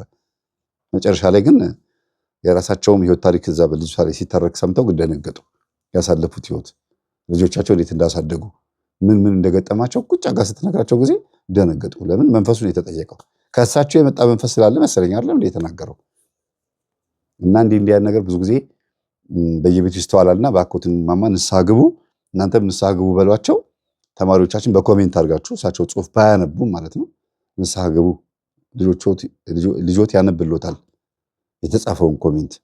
እና ወንድማችን የምታፈቅራትን ሴት ድጋሚ እንደገና ተወልዳን ያገኛት ከእናቷ ማፀን ተወለደች። እንደገና መልሳ ደግሞ ከአንተ ጋር በፍቅር ኖረች። አሁን ደግሞ ድጋሚ በመንፈስ ቅዱስ በመንፈሳዊ ህይወት በዚህ መናፍስትን ውጊያ ባለ ስልት ውስጥ ባለ አይነት ማንነት ውስጥ ድጋሚ ተወልዳለች።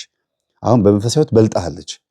አንተም ስራ ስለሆነብህ ነው እንጂ በደንብ ልትሰግድ ልትጸልይ ትችል ነበር። ግን በርታ፣ እድለኛ ነህ። በጣም በጣም የምትወድህ ሚስት ሆናለች እና ቆንጆ ቆንጆ ልጆችን ከሚስትህ ውለድ። አንተንም እሷንም የመሰሉ ልጆችን ውለድ። ግን በተቻለህ መጠን ከዚህ በኋላ የህፃን ልጅ ቅንድብ ኩል አይኳልም። እጁ ላይ የብር ሀብል አይደረግም። እንደገና ሌላም አላስፈላጊ ኮተቶች ምናምን ባዕድ የሆኑ ነገሮችን እያየህ ትምህርታችን እያዳመጥክ ይሄ ነገር ማስወገድ መቻል አለብህ። ገና ብዙ ልጅ ስለምትወልድ እግዚአብሔር ስለሚሰጥህ ማለት ነው። ትሰራው የነበረው የሞባይል ስርቆት ስራ ሚስትህ የሰማችለት ምን ልትል እንደምትችል ስታስበው ግራ ትጋባ ነበር። አሁን ግን መንፈሳዊ ከሆንክ በኋላ ራስ ንስሐ ገባህበት፣ ነገርካት። ስለዚህ መንፈሳዊ ህይወት ማለት ይሄ ነው። እግዚአብሔር አምላካችን ይህን ቤተሰብ ባርኮ ቀድሶ ዛሬ ቅዱስ ቁርባን እንዲቀበሉ ያደረገ በእናንተ ቤትም ይሄ ሁሉ ይደረግላችሁ። ይህን ገጠመኝ ያዳመጠ ሰው በሙሉ ይሄ እድል ይግጠመው። የትኛው እድል? መንፈሳዊ ከሆኑ በኋላ የመጣላቸው እድል፣ መውለድ፣ አብሮ መስገድ፣ አብሮ መጸለይ፣ ሰራተኛውን ይቅር ማለት፣ ደብተራውን ይቅር ማለት፣ ጸሎት ቤት ሰርቶ ከእግዚአብሔር ጋር መጣመር፣ ቤቱን መባረክ ማስባረክ፣ ይሄ ሁሉ እድል ለእናንተም ይሆንላችሁ። ሰላም ሁኑ። ከፊትህ ምንም ነገር ቢዘጋ ኤፍታህ በለው ይከፈታል። እግዚአብሔር አምላካችን ስሙ የተመሰገነ ይሁን።